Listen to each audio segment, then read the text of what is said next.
donazione è legata al fatto che oltre che equip dell'istituto oncologico sono state interessate anche equip dell'azienda ULSS 2. È stato un lavoro di squadra quello che ha permesso all'ospedale di Castelfranco, come sede staccata dello IOV di Padova, di raggiungere un obiettivo a suo modo storico, ovvero la prima donazione di organi a cuore fermo in un presidio ospedaliero territoriale, i cosiddetti SPOC. Da una paziente deceduta nel nosocomio castellano è stato così possibile espiantare cuore e 2 reni che potranno dare una prospettiva di vita ad altrettanti pazienti. Per la direttrice di IOV Bonavina un traguardo non solo sanitario. Una vittoria civile di tutta la popolazione che è sempre più disponibile e di tutte le equip. 8 ore di intervento che hanno visto operare una quindicina di clinici con il supporto del coordinamento regionale trapianti, rianimazione anestesia, cardiochirurgia, chirurgia epatica e renale. Un gioco di squadra prezioso e vincente, lo ha definito il presidente Luca Zaia, nello specifico un orgoglio per la città del Giorgione. Sono notizie che rincuorano Castelfranco Veneto e che danno ragione alla regione sull'investimento fatto nel polo ospedaliero appunto della città, perché risultati così vanno ben oltre le aspettative. Quindi un plauso alla sanità veneta, all'Istituto Oncologico Veneto per ciò che sono stati in grado di fare a Castelfranco Veneto oggi. Buongiorno, buongiorno. E con chi partiamo questa mattina? Con un uomo speciale che è Mirko Bernardinello, primo trapiantato in Italia a cuore fermo. Grazie Mirko di essere qui. Grazie a voi per l'invito. Io ho avuto la fortuna di conoscere Mirko venerdì sera su questo meraviglioso concerto che promuoveva anche l'AIDO e non solo, la Fondazione Banca dei Tessuti. Ho incontrato Mirko e ho deciso di portarlo in trasmissione per dare l'esempio e per capire che c'è sempre speranza. C'è anche Angelino Tronchin, presidente provinciale AIDO Treviso, Associazione Italiana per la Donazione di Organi. Grazie Tronchin di essere qui, presidente. Buongiorno a tutti voi telespettatori. Allora, grandi esempi, molte emozioni. Allora Mirko, rivedendo, risentendo anche le parole, questo IOV, questi medici, questi specialisti, questi professori, queste eccellenze che cercano di fare il possibile per dare la speranza, e molte volte ci riescono perché abbiamo veramente dei geni nel vero senso della parola. Io ricordo il professor Gerosa, questo uomo meraviglioso, sta cercando di fare addirittura il cuore artificiale, lo abbiamo avuto ospite. Ecco, cosa vuoi dire Mirko? Oggi che sei qui davanti alle telecamere, prego. Beh, se devo dire una cosa, a riferimento del professore c'è poco da dire, cioè parla da solo. È un signore in tutti i sensi. L'ho avuto, diciamo, nel mio male ho avuto la fortuna di conoscerlo e dal primo giorno che ci siamo conosciuti subito lui mi ha detto: da oggi in avanti sei seguito solamente da me e dalla mia equipe. E da quel giorno fortunatamente appunto per la mia persona ho avuto la possibilità e soprattutto la fortuna, torno a ripetere, di avere accanto a me una persona che anche tuttora, soprattutto in questo periodo, anche l'anno scorso, quando è stato il momento un attimo di tra parentesi della commozione, anche perché è stata una cosa molto sentita da parte mia e anche dai miei genitori quello che è successo, abbiamo sempre avuto una spalla buona dove appoggiarsi e ancora tutt'oggi, perché quando ho bisogno basta una telefonata. Allora raccontiamo un po' la tua storia Mirko, quando inizia l'inizio del calvario, diciamo, per poi alla fine invece la speranza è di essere riusciti a fare questo intervento trapianto. Io sono nato con un problema cardiaco da bambino, praticamente io sono stato rimesso a Rovigo come bambino sano, ma in realtà a seguito di una polmonite che ho fatto in casa, un medico condotto, diciamo, pediatra, è venuto a visitarmi, fortunatamente perché il mio pediatra di allora era in malattia, cioè ero in ferie, adesso non so, e praticamente è venuto lui e mi ha visitato, mi ha dato la cura e a distanza di 7 giorni si è ripresentato a casa mia dicendo a mia mamma, suonando lui il campanello: signora, posso vedere Mirko? E lei ha detto: sì sì dottore. Lei è rimasta, come per dire, un medico che si prende cura così di un bambino è una cosa grande. E praticamente ha detto: Mirko secondo me è un problema. E da lì abbiamo cominciato, che prima abbiamo fatto alcune visite in altre zone e poi siamo andati direttamente dalla cima, che a quel tempo era Valfrè, e siamo andati a Padova, e da lì ho cominciato, diciamo, posso dire il mio calvario, però il mio cammino sempre sotto controllo di Padova, fino a quando a 4 anni e mezzo, nell'82, aprile 82, sono stato operato la prima volta, e allora c'era ancora l'equipe del Fu Gallucci, sì, famoso Gallucci. Esatto, il professor Gallucci, e poi la mia vita è continuata, ho fatto i controlli annui, sempre tutto quanto stabile, fino a che, diciamo, nel 2017 sono andato a fare un controllo a Rovigo, dico la verità, a Rovigo, e il dottoraggio in un'ecografia mi ha trovato che il problema si era ripresentato. Da quel momento lì in avanti mi sono appoggiato al professor Gerosa. Le posso dire che abbiamo fatto la prima visita, che praticamente ho dovuto giustamente pagare perché l'ho fatta a spese mie, anche perché sì, sono stato io a richiederla privatamente. Da quel momento lì io non ho speso più nemmeno una lira. Mi ha sempre seguito, mi ha sempre dato il massimo appoggio, e quando avevo bisogno ho chiesto, professore, Mirko, la porta mia è sempre aperta, anche senza appuntamento, tu sai che qua hai la porta sempre aperta. Senti Mirko, a quelle persone che sono a casa, che magari sono in attesa del trapianto, ecco il messaggio che tu vuoi dare questa mattina, la speranza veramente che deve sempre accompagnare, mai mollare, mai perdere la speranza. Prego Mirko. Prima di dire la speranza io dico la forza, perché bisogna avere tanta forza di volontà e tanta forza per dire devo andare avanti, devo farcela. Mai perdere quell'input che ti dice devo lottare per andare avanti, perché la forza che devi trovare in quei momenti lì è una forza grande. Io ho aspettato 2 anni e 8 mesi prima del mio trapianto, e le posso assicurare che sono stati 2 anni e 8 mesi che, se una persona è debole, anche un attimo di cervello potrebbe anche perdere un po' le... Lo so, perché ho avuto anche ieri un trapiantato, perciò capisco, però la speranza è quella di trovare l'organo, no? Perché bisogna anche avere sì la voglia di lottare, ma anche sperare che arrivi velocemente l'organo. Allora andiamo a vedere anche l'intervista del presidente Tronchin che abbiamo fatto, di Angelino Tronchin, e poi commentiamo. Andiamo a vedere il video.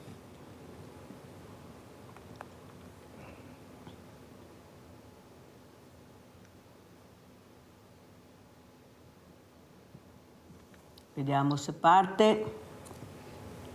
Allora, intanto iniziamo, Presidente Tronchin. Ecco, cosa vuol dire anche il concerto che abbiamo sentito e visto l'altra sera, ma soprattutto le parole di Mirko e il messaggio che vogliamo dare questa mattina, la donazione. La donazione è importantissima, dobbiamo crescere, dobbiamo capire l'importanza di donare anche agli altri, di fare comunità. Prego, Presidente Tronchin. Diciamo che il concerto è stato un apice organizzato dalla Banca dei Tessuti, diciamo, che è il punto finalizzante per quanto riguarda i tessuti, diciamo, sulle donazioni.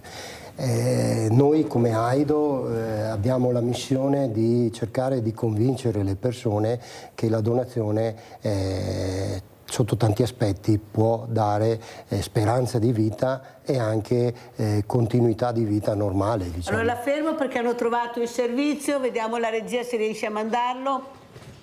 Allora, cosa vuol dire questa serata, Presidente, per voi, soprattutto per far capire, come si parlava con Diletta Troian, il valore della donazione? Il valore della donazione, noi siamo quelli che l'abbiamo come missione, cioè noi lo riteniamo una nostra missione. Uno dei compiti fondamentali dell'AIDO è quella di informare le persone e sensibilizzarle a una corretta informazione perché loro possano fare una scelta, diciamo, consapevole. Ecco, secondo lei siamo culturalmente preparati o c'è ancora molta strada da fare? Diciamo che c'è ancora tanta strada perché le persone non sono direttamente interessate a questi fatti, diciamo. Ci arrivano magari perché degli amici è successo qualcosa, oppure magari vengono a conoscenza attraverso dei familiari che hanno avuto dei problemi o hanno dei problemi, ecco. Perciò questi non sono molti in Italia, fortunatamente. e di fatto la stragrande maggioranza della popolazione non è a conoscenza, diciamo, della donazione, e poi si arrivano al rinnovo della carta d'identità e gli fanno la domanda, e quello è un problema. Ecco perché noi cerchiamo di sensibilizzare le persone perché arrivino che hanno la coscienza, sanno che dovranno fare una scelta. Grazie Presidente, veramente grazie e complimenti per tutto quello che fate. Adesso ci avviciniamo a un altro uomo, un'altra persona. Siamo con? Bernardinello Mirko. Allora Mirko, perché sei qui? Spieghiamo l'importanza invece della donazione con Mirko. Allora, io le dico solamente una cosa, che dal mio punto di vista la donazione è una cosa importantissima, che tutti tranquillamente possono fare, basta solamente un semplice sì, e praticamente una volta dato l'ok si può arrivare a salvare fino a 7 vite, quindi una persona che purtroppo, ahimè, non ha più vita, però tranquillamente può donare per dare la vita a qualcun altro. L'appello che vuoi fare Mirko questa sera qual è? L'appello che voglio fare io è che tutti quanti con un semplice sì possono dare una mano a più persone, come ho già detto, e soprattutto voglio rendermi anche testimonial, in quanto io sono il primo ricevente da cuore fermo in Italia e nel mondo per il tempo di elettrocardiogramma a piatto da parte del donatore. E io sono l'esempio che anche se non c'è più vita, può essere che la persona ricevente può ancora avere la possibilità di dare ancora tanto. Io sono l'esempio, 1 anno e mezzo che sono stato trapiantato, dall'11 maggio del 2023, e sono qua. Chi è che vuoi ringraziare in prima persona? Sono tante, lo so, le persone che tu vorresti ringraziare, ma quella che in particolare proprio vuoi dire grazie? In particolare sono, 3. Una è il professor Gino Gerosa, che per me è diventato un papà. Paolo Zanatta, un altro professore che anche per me è diventato, non posso dire un papà ma un fratello, perché pensa poco siamo lì come età. E poi voglio citare anche il presidente nazionale Giuseppe Feltrin, il quale che anche lui ha dato una mano forte quella sera. Naturalmente poi ci sarebbero tante altre persone, tra cui anche la Patrizia che è qui presente, e dopo 2 persone in particolare, che queste potrò sempre dire che sono i miei angeli custodi, mia mamma e mio papà, e innanzitutto, sopra tutti, il mio donatore, che purtroppo non c'è più, però. Come avete visto Mirko si è commosso, si è incrinata la voce, è un ricordo veramente importante, anche straziante. Come avete sentito sono tante le persone, c'è una squadra attorno a questo uomo trapiantato. Grazie Mirko e complimenti per tutto. Grazie a voi. Grazie. Allora, i genitori di Mirko sono qui seduti che si godono questo figlio. Ecco, questi genitori che accompagnano in un percorso, come ha detto Mirko, molto difficile. Presidente, però noi abbiamo visto anche cosa vuol dire avere la possibilità di avere l'organo, perché qualcuno ci pensa, perché qualcuno dona, anche magari quando è in salute, quando non pensi che a te possa capitare qualcosa, però il pensiero è già proiettato nel futuro. Prego. Diciamo che ci sono tante persone che arrivano a dare il consenso già in vita.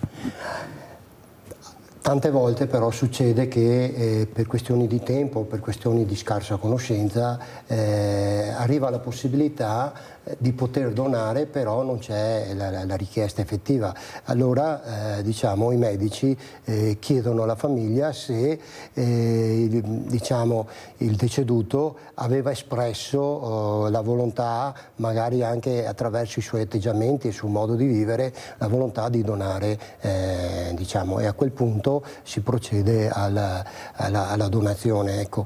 Questo consente tantissime persone, pensate attualmente sono più di 43.000 persone che sono seguite dal sistema sanitario che hanno ricevuto il dono del trapianto in Italia. Ecco. Sappiamo che ogni anno l'anno scorso sono stati effettuati 4.700 trapianti, che è stato un anno eccezionale. Quest'anno la stima dei dati sembra che sia ancora migliore rispetto all'anno scorso. Ecco. Stiamo facendo passi molto molto importanti sotto questo aspetto, no? Dovuto soprattutto alla generosità e l'impegno dei medici, perché diciamo vanno oltre alla loro professione, nel senso che cercare di sensibilizzare le famiglie in questo momento particolare, che è un momento molto diciamo traumatico, perché la famiglia perde un proprio caro e gli viene chiesto di scegliere, ecco. E là c'è diciamo la disponibilità, la generosità, diciamo la capacità di far superare questo trauma, anche trarendo sollievo diciamo dalla possibilità di donare e di salvare un'altra persona o altre persone. Io mi ricordo questa mamma meravigliosa che proprio alla morte del figlio ha donato gli organi, che ha creato la stanza di Jacopo, non solo a Treviso ma anche a Castelfranco, a Conegliano. Sono varie stanze di Jacopo, per far capire l'importanza della privacy, di questa decisione importante che tu devi prendere, perché stiamo parlando di figli, stiamo parlando di persone molto care. Eppure c'è qualcosa che non torna nei numeri, Presidente, nel senso che intrighiamo poco i ragazzi. Sì, è vero, ci sono, ma dobbiamo fare molti passi avanti. Tanto è vero che ho fatto la proposta ai direttori generali, invece di andare solo nelle scuole, di portare anche i ragazzi all'interno degli ospedali, dove ci sono queste grandi sale convegno, dove questi meravigliosi addetti ai lavori, vero Mirko, possono spiegare anche con video molto importanti, visto che loro sono molto intrigati dai video, allora li facciamo provare le emozioni all'interno di un ospedale. Sai perché, Mirko, ho chiesto ai direttori generali di fare questo? Perché solo quando entri in un ospedale vedi una realtà diversa. Non è la realtà della scuola, non è la realtà della strada, c'è un profumo e un vedere volti diversi, vedi la sofferenza, vedi la speranza, vedi la disperazione, tocchi con mano quella che è il percorso di vita delle persone. Cosa dici, Mirko? Cosa ne pensi di questa idea che ho venuto di portare i ragazzi all'interno degli ospedali, non solo nelle scuole, ma portarli a vedere, a toccare con mano qual è la realtà che può capitare a chiunque? Beh, l'idea è favolosa, perché sì, giustamente come dici tu, portare i ragazzi a vedere la realtà con i loro occhi è una cosa, diciamo, che può creare tanto nei ragazzi. Però ho notato anche una cosa, che tante volte certi ragazzi possono dire anche sì al momento della nuova carta d'identità. Il problema è che anche i genitori tante volte sono il paletto che tirano indietro.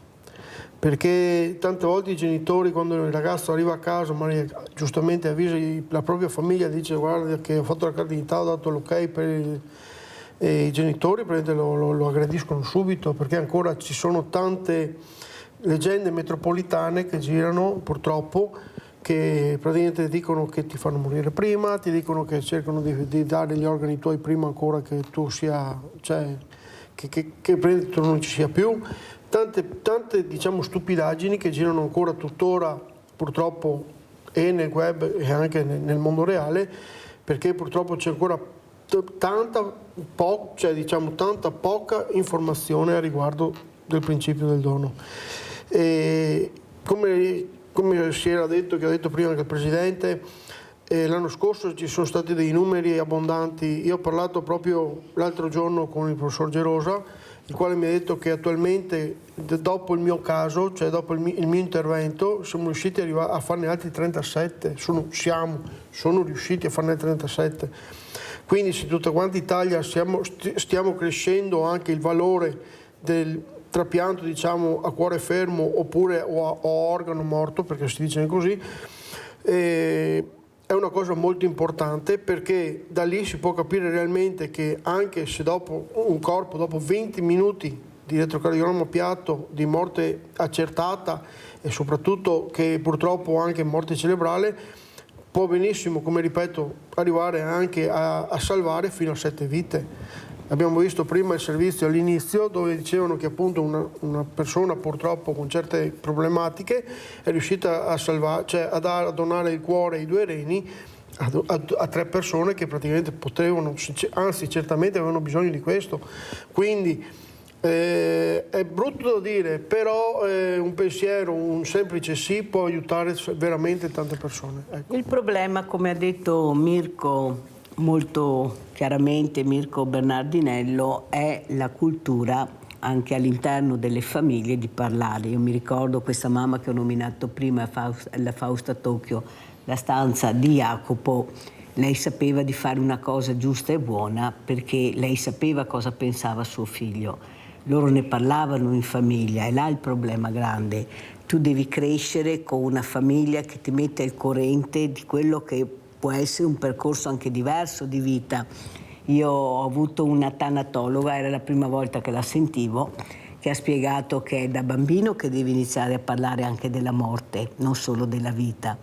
Il bambino un po' alla volta riesce a capire, invece c'è questa chiusura mentale, si fa fatica a dialogare con i propri figli perché sei tu che non vuoi dialogare di quel tema, non perché il ragazzo o il bambino non vuole ascoltare o non vuole sentire, anzi, forse avrebbe anche piacere di sapere cos'è il percorso della sua vita e cosa sarà. Presidente, proprio culturalmente forse dobbiamo crescere ancora di più, cioè queste lezioncine in classe che non intrigano più di tanto, sì, ne riesci a intrigare uno, due al massimo, gli altri ciao, io lo so perché sono andata e perciò so di cosa sto parlando, forse qualche volta portarli a toccare con mano e a fargli spiegare da persone, ma con le famiglie, parlo con i genitori, non da soli, anche i genitori devono andare a scuola certe volte. Prego, Presidente. Beh, diciamo che è vero questo, noi cerchiamo attraverso, abbiamo istituito ad esempio nella provincia di Treviso un gruppo di monitori che sono persone che dedicano il loro tempo per andare presso tutti gli istituti di tutti i tipi. Noi cominciamo dalla quinta elementare, logicamente lì parliamo di salute, parliamo di solidarietà, parliamo di stare assieme con gli altri, diciamo, e poi incontriamo i ragazzi di terza media e là affrontiamo anche il discorso della tematica della morte, diciamo, ecco. Poi a livello di scuole superiori, in quarta, quinta superiore, lì abbiamo un incontro molto più impegnativo perché andiamo con operatori sanitari, alcuni medici, dove parlano proprio, esprimono correttamente cosa vuol dire morte, come viene accertata in Italia, quali sono, diciamo, le cose principali riguardo quello, e poi andiamo anche con dei testimonial come Mirko, perché rendono proprio, fanno capire ai ragazzi cosa la medicina può fare e dove si può arrivare con un semplice sì. Logicamente ogni volta diciamo: guardate, parlatene con i vostri familiari, parlate con i genitori, perché è capitato anche qui a Treviso, nelle eliminazioni di Treviso, che parlando con gli operatori ci hanno detto che il ragazzo aveva manifestato la volontà di donare e la famiglia non sapeva nulla. Cioè, oppure l'opposto, anche è capitato che l'opposto, che la famiglia aveva espresso la volontà di donare, ma il ragazzo aveva detto no alla donazione, e sappiamo che una volta fatta la scelta è quella. Vede l'importanza che ci siano anche i genitori che accompagnano i figli in questo percorso, perché cominciamo a separare ogni volta, uno da una parte e uno dall'altra. Mi ricordo di dirlo, non mi ricordo di dirlo, ho voglia di farlo ma ho paura. Se invece sono assieme forse c'è più dialogo. Allora saluto anche Nicola Atalmi, segretario generale Veneto, sindacato dei lavori della comunicazione della CGIL. Grazie Nicola di essere qui. Ecco l'importanza della comunicazione. Nicola, tu sei un esperto, io con la mia trasmissione cerco di fare questa comunicazione corretta, istruttiva, accompagnando anche le persone a casa in percorso diverso, però fatti da addetti ai lavori, da gente esperta. Prego Atalmi. Ma io credo che ho seguito con molto interesse quello che state raccontando anche in riferimento all'informazione nei confronti dei ragazzi e l'importanza dell'informazione sulla donazione degli organi. Io credo che anche il sindacato dovrebbe fare la sua parte, perché non si tratta solo di informare giustamente i ragazzi, ma ad esempio anche nei luoghi di lavoro, penso anche tra le associazioni dei pensionati, le associazioni che sono legate al sindacato. Io credo che fare una informazione su quanto la possibilità di donare gli organi possa salvare vite vada fatto, e penso che ognuno debba fare la sua parte. A questo io aggiungo una cosa: oggi è stata presentata la finanziaria, per fortuna qualche miliardo di euro è stato trovato per la sanità, però ecco, ogni volta quando parliamo appunto del tema della sanità, dei costi della sanità pubblica, è bene sempre ricordarsi che queste eccellenze, che sono come quelle che abbiamo noi nella nostra regione, sono importanti e preziose, che le persone che lavorano nella sanità vanno sostenute, devono avere salari dignitosi, il merito anche nel settore sanitario deve essere premiato, perché appunto deve essere un vanto per noi il fatto che l'amico trapiantato ci racconta appunto che, a parte una visita privata che ha fatto, per tutto il resto diciamo così non ha speso un euro giustamente per affrontare i suoi problemi. Ecco, questa cosa andrebbe ricordata sempre, andrebbe ricordata quando si combatte l'evasione fiscale, perché chi evade le tasse toglie risorse proprio principalmente alla sanità pubblica, e deve essere ricordata anche quando appunto vediamo notizie pazzesche come quelle che nei pronti soccorsi c'è gente che aggredisce il personale medico sanitario. Ecco, quindi io credo che vada fatto un ragionamento a tutto tondo, le grandi eccellenze nella nostra sanità vanno tutelate e protette, e credo che una diffusione dell'impegno per essere donatori di organi come pure donatori di sangue e di midollo sia molto importante, e debba essere una campagna che riguarda tutti. Grazie Nicola Talmi. Allora apriamo il centralino, andiamo con Rinaldo a Venezia. Vai Rinaldo. Ciao Mirella. Ciao.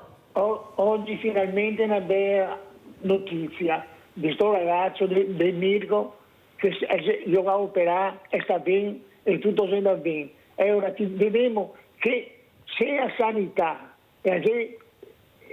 immediatamente in condizione di poter fare robe, ora che miracoli si fa, gli aiuta non una persona, 10 famiglie di tutto quello che ha fatto del bene.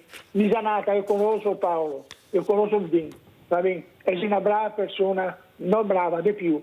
E dopo voglio dirvi che donare gli organi non c'è domandare a carità, e dovrebbe essere un dovere, non domandare a nessuno. Quando che è morto ti locali e basta. E perché cosa? È come che ti buttassi via una bistecca perché ti viene a go.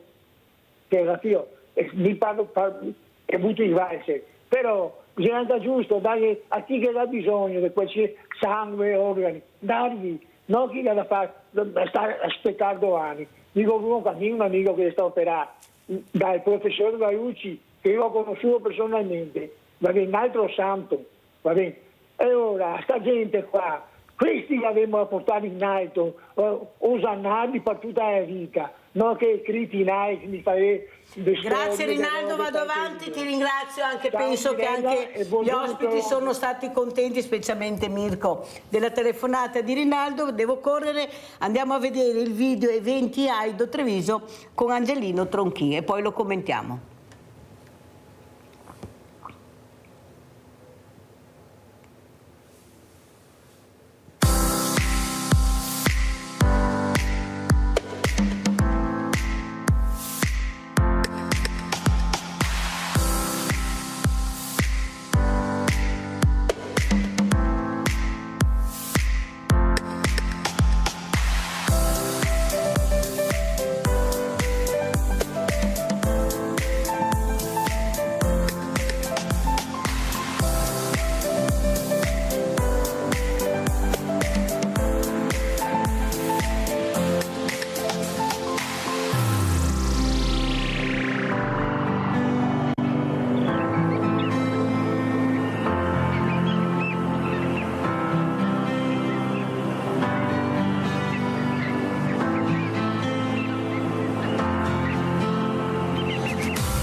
Allora, Presidente Tronchin, tanti eventi, bisogna veramente essere nel pezzo, far capire l'importanza di andare nelle piazze, negli eventi importanti, proprio per cercare di convogliare questo messaggio importante che è la donazione. Prego. Innanzitutto devo ringraziare tutti, tutti i gruppi comunali che si danno da fare, perché grazie al lavoro dei volontari dei vari gruppi comunali sul territorio, sulla nostra provincia, hanno permesso di fare questa serie di manifestazioni che abbiamo appena visto. No? È un lavoro che deve essere fatto in continuazione, perché essere nelle piazze vuol dire portare un segno, portare un'informazione. Troverete anche persone che sono preparate per rispondere alle domande più semplici che le persone gli vengono in mente. Insomma, ecco, noi cerchiamo appunto a livello provinciale di preparare queste persone per avere una corretta informazione, anche perché le persone poi quando dovranno decidere se hanno sentito parlare di AIDO, di donazione sotto tutti gli aspetti, magari arrivano con una decisione. Noi sappiamo che in comune purtroppo il 40%, più del 40% di persone scelgono di non esprimere la propria volontà. Perché? Perché non sono preparate, non conoscono, non sanno di questo fatto. No? Da una parte ci dà un po' di sollievo, perché almeno non hanno detto no, però noi dobbiamo raggiungere queste persone, far conoscere queste cose, e soprattutto dobbiamo cercare di sensibilizzare quelle persone che hanno detto no per i loro motivi, più o meno giusti, più o meno condivisibili, però noi dobbiamo cercare di fargli cambiare idea, sotto questo aspetto. Una cosa importante che ho sentito, e ringrazio Nicola Talmi per forse avere una visione più ampia di tanti altri, bisogna fare squadra. Anche noi dobbiamo fare la nostra parte come sindacato. Sono parole importanti. Ma Nicola, ma perché qua si fa così fatica a fare squadra? Cioè, questa è una cosa che qualcuno non sente, perché vuole primeggiare, perché vuole avere la sua visibilità, perché fare squadra vuol dire condividere anche gli eventi importanti, la comunicazione, ecco quel famoso io, che regna sovrano nel nostro territorio, con questo campanile sempre più in alto. Prego Nicola. Allora, c'è da dire da un lato che il Veneto ha una grande tradizione di volontariato, tu lo sai benissimo e lo sanno benissimo i tuoi ospiti, una grande tradizione di volontariato, di persone che dedicano il loro tempo ad aiutare gli altri. Questa è sempre stata una grande caratteristica del Veneto, di cui andiamo assolutamente fieri. Poi c'è magari un po' di gelosia tra organizzazioni, c'è qualche tentativo qualche volta della politica di mettersi in mostra, specie sotto le elezioni, vicino a queste persone che fanno così del bene, e questa è una cosa che è abbastanza squalificante prima per chi la fa, perché mi sembra proprio un pessimo modo, ecco. Però devo dire che la cosa su cui noi dovremmo lavorare di più è che, la parte pubblica, lo Stato, il governo, le amministrazioni locali, le leggi stesse dovrebbero favorire il più possibile il lavoro appunto di questi volontari. Noi dovremmo mettere nelle condizioni di poter essere facilitati nelle iniziative che svolgono, nel lavoro importante di formazione che fanno e quant'altro. Molto spesso invece magari la burocrazia li rallenta, però credo che vada ricordato proprio sempre il fatto che siamo nelle condizioni in cui veramente abbiamo una grande ricchezza che viene dalla società civile, che viene dal volontariato, dalle persone che si impegnano. Questa cosa bisogna senz'altro valorizzarla e deve stare assieme in un sistema complessivo, perché poi appunto torno al discorso di prima che dicevo sulla questione della sanità, poi servono le risorse, cioè quello che noi possiamo fare, quello che si può fare in Veneto sui trapianti, sullo IOV, molte eccellenze che abbiamo, si può farlo grazie diciamo così, alle risorse che vengono dalle nostre tasse per la sanità pubblica. E ricordo sempre che c'è il problema anche di avere personale, medici e infermieri, sapete che è sempre più difficile trovarli, perché è un lavoro molto pesante, molto stressante, perché è il privato che ti fa la concorrenza sleale e paga di più i medici, te li porta via, e quindi insomma da quel punto di vista io credo che la sinergia vera deve essere fatta tra appunto il volontariato, il terzo settore e la nostra sanità pubblica, e dobbiamo pensare sempre a difenderla, perché quando invece tu puoi avere, diciamo così, tutte le eccellenze che vuoi, ma se le liste d'attesa sono come quelle che abbiamo ultimamente nella sanità, e in modo tale che ad esempio una persona che può permetterselo paga e ottiene la visita prima, mentre una persona che non può permettersela deve aspettare mesi, questa è una cosa inaccettabile anche nel nostro Veneto, per cui è importante, la grande lezione che viene dalla sanità nostra è che è importante averla e che deve essere uguale per tutti, cioè che anche le persone che non sono nelle condizioni economiche di potersi permettere di pagare devono poter avere accesso. Abbiamo Livio da Padova, se non mi cade la linea. Nicola deve andare anche in pubblicità, vai Livio. Ciao Mirella, Ciao. un saluto a tutti e tanti auguri al signor Mirko. Io volevo fare una mia curiosità, nel caso della donazione degli organi, mi rivolgo al Presidente perché è lui che mi può rispondere. Diciamo che gli anziani, le persone anziane che muoiono, è molto raro che possano donare degli organi oppure no? Ecco, tutto qui, grazie. Facevi fatica a dirlo.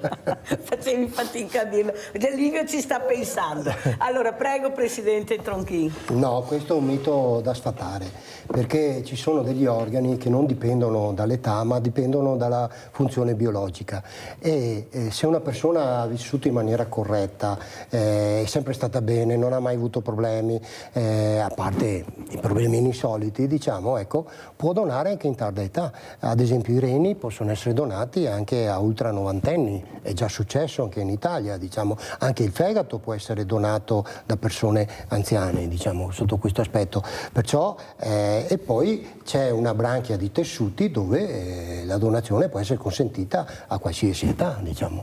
Logicamente il cuore non si può parlare di un'età oltre un certo quantitativo di anni, perché? Perché è un muscolo che deve fare una funzione molto molto importante, perciò si è dato un limite di età sotto questo aspetto. Tessuti?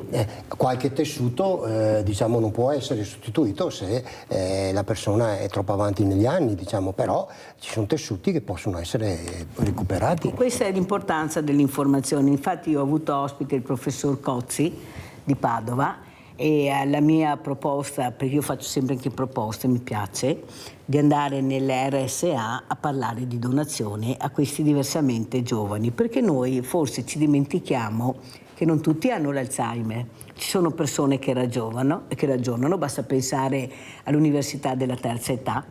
Perciò quando io sento questi anziani che dicono sai Mirella, io si arrangia mio figlio, perché non so, come non sai? Non so, allora lascio che si arrangi mio figlio. Non è giusto. È giusto che per carità poi intervengano anche i figli, ma che questa persona che ha dato tanto alla società, che non sia messa al corrente di quello che succede. Cosa ne pensi, Nicola Talmi? Sì, no, è vero, è importante anche questo tipo di comunicazione.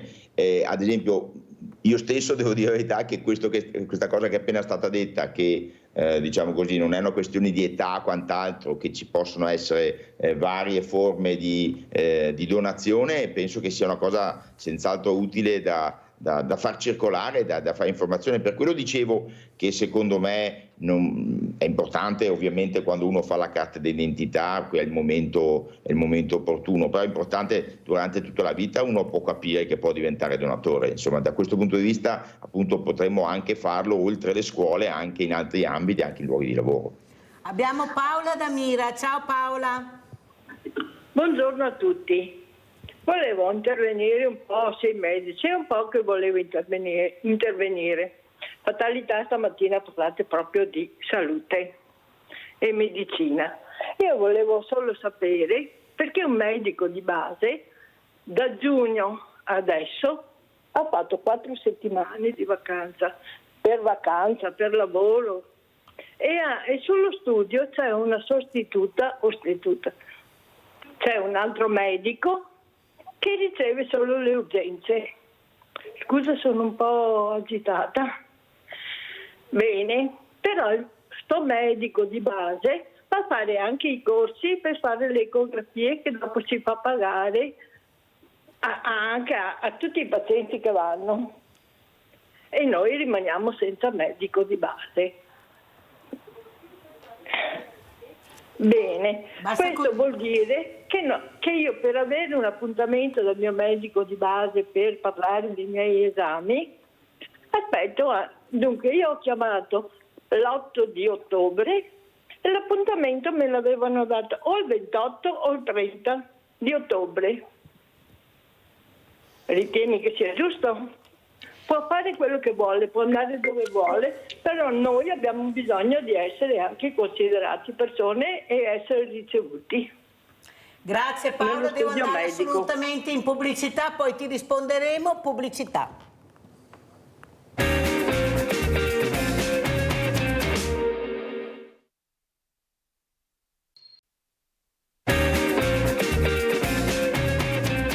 Siamo con Angelino Tronchin, presidente provinciale AIDO Treviso. Abbiamo Mirko Bernardinello, primo trapiantato in Italia a cuore fermo, e abbiamo anche Nicola Atalmi, segretario generale Veneto, sindacato dei lavoratori della comunicazione. Allora, cosa rispondiamo alla nostra Paola Damira, che si dice molto preoccupata? Perché poi chiamano a Svegliavente, non è che non chiamano, il problema è che qualche volta dovrebbero vedere di più, perché io ho avuto il sindacato dei medici di famiglia che hanno spiegato molto bene com'è la situazione. Prego Atalmi. Sono pochi, i medici di famiglia sono pochi, hanno troppi assistiti e peraltro ci dimentichiamo sempre che sono dei liberi professionisti che hanno un contratto di collaborazione con l'ASL. Devo dire che uno degli obiettivi per risolvere questa cosa era l'introduzione delle cosiddette case di comunità, cioè queste strutture che dovrebbero essere una struttura intermedia tra il medico di base, diciamo così, e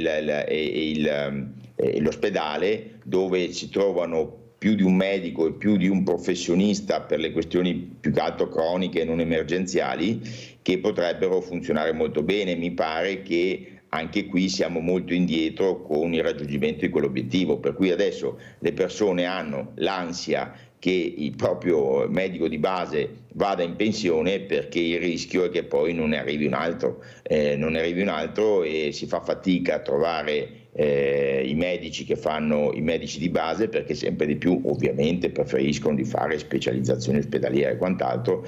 È un lavoro molto pesante, dove serve anche molta pazienza di rapporto con le persone, è una funzione fondamentale. Ma scusa Nicola Talmi, non pensi che forse non c'è stata la programmazione che doveva esserci, visto che si sa nome, cognome, date, quando andranno in pensione? Perché forse l'obiettivo è quello di andare nella sanità privata? Perché io comincio veramente a pensare male, si fa peccato, ma qualche volta ci si azzecca. Come mai nella sanità privata trovo sempre medici, infermieri, trovo tutto, e nel pubblico ci sono queste liste d'attesa con stesso medico che magari lavora in ospedale e nel privato? Prego Atalmi. Questo senz'altro. Noi abbiamo un problema di programmazione, continuiamo a avere i numeri chiusi a medicina, continuiamo a avere un imbuto che è appunto l'accesso alla professione. E poi c'è il tema, lo dicevi bene tu prima, della remunerazione degli stipendi, perché ricordiamoci, perché molto spesso quando parliamo di sanità privata ci dimentichiamo di dire che la sanità privata in Italia in gran parte è una sanità convenzionata, cioè sono strutture private, ma che se tu poi ti fai operare lì o ti fai assistere lì, poi il sistema sanitario nazionale, diciamo così, rimborsa la struttura privata. Quindi sono privati ma con dei finanziamenti pubblici in gran parte. Ma perché questa cosa non viene spiegata a Talmi? A casa questa storia della convenzione con l'ospedale tra pubblico e privato non è spiegata da nessuno. Noi troviamo sempre convegni, dicevo prima anche a Tronchin e anche a Mirko, addetti ai lavori, ma la gente a casa, siccome paga le tasse, cioè le paga le tasse per avere anche questa sanità, non è che ce la regalano, la paghiamo, prima cosa, bisogna anche dire questo. Poi che funzioni o non funzioni è un altro discorso, ma la paghiamo. Possibile che non ci sia trasparenza su quello che dovrebbe essere un'informazione corretta? Questo è il pubblico, questo è il privato, funziona così. Io sono convinta che se chiedo a casa come funzionano le convenzioni tra pubblico e privato, non lo sanno. Sentiamo cosa dice il Presidente Tronchin e poi anche Mirko.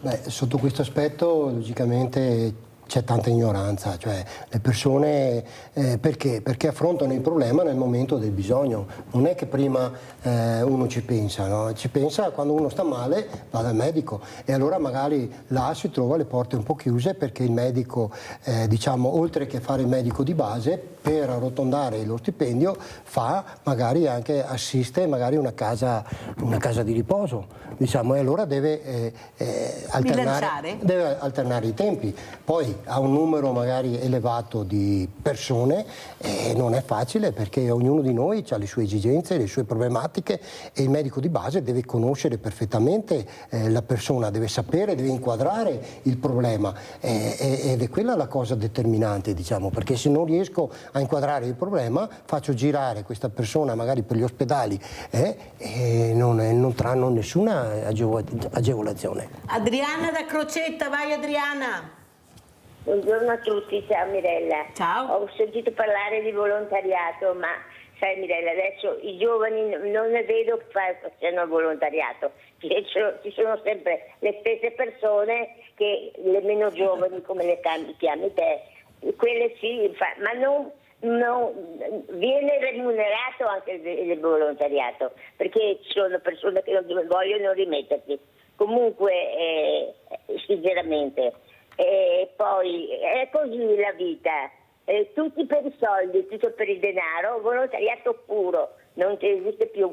Bisognerebbe che i giovani si mettessero a fare volontariato, invece non lo sanno neanche come. No, cara Adriana, il volontariato puro c'è come quello forse che non vedi, ma che esiste veramente. Se non ci fosse quello puro non saremmo presi così, neppure i sindaci farebbero tante cose.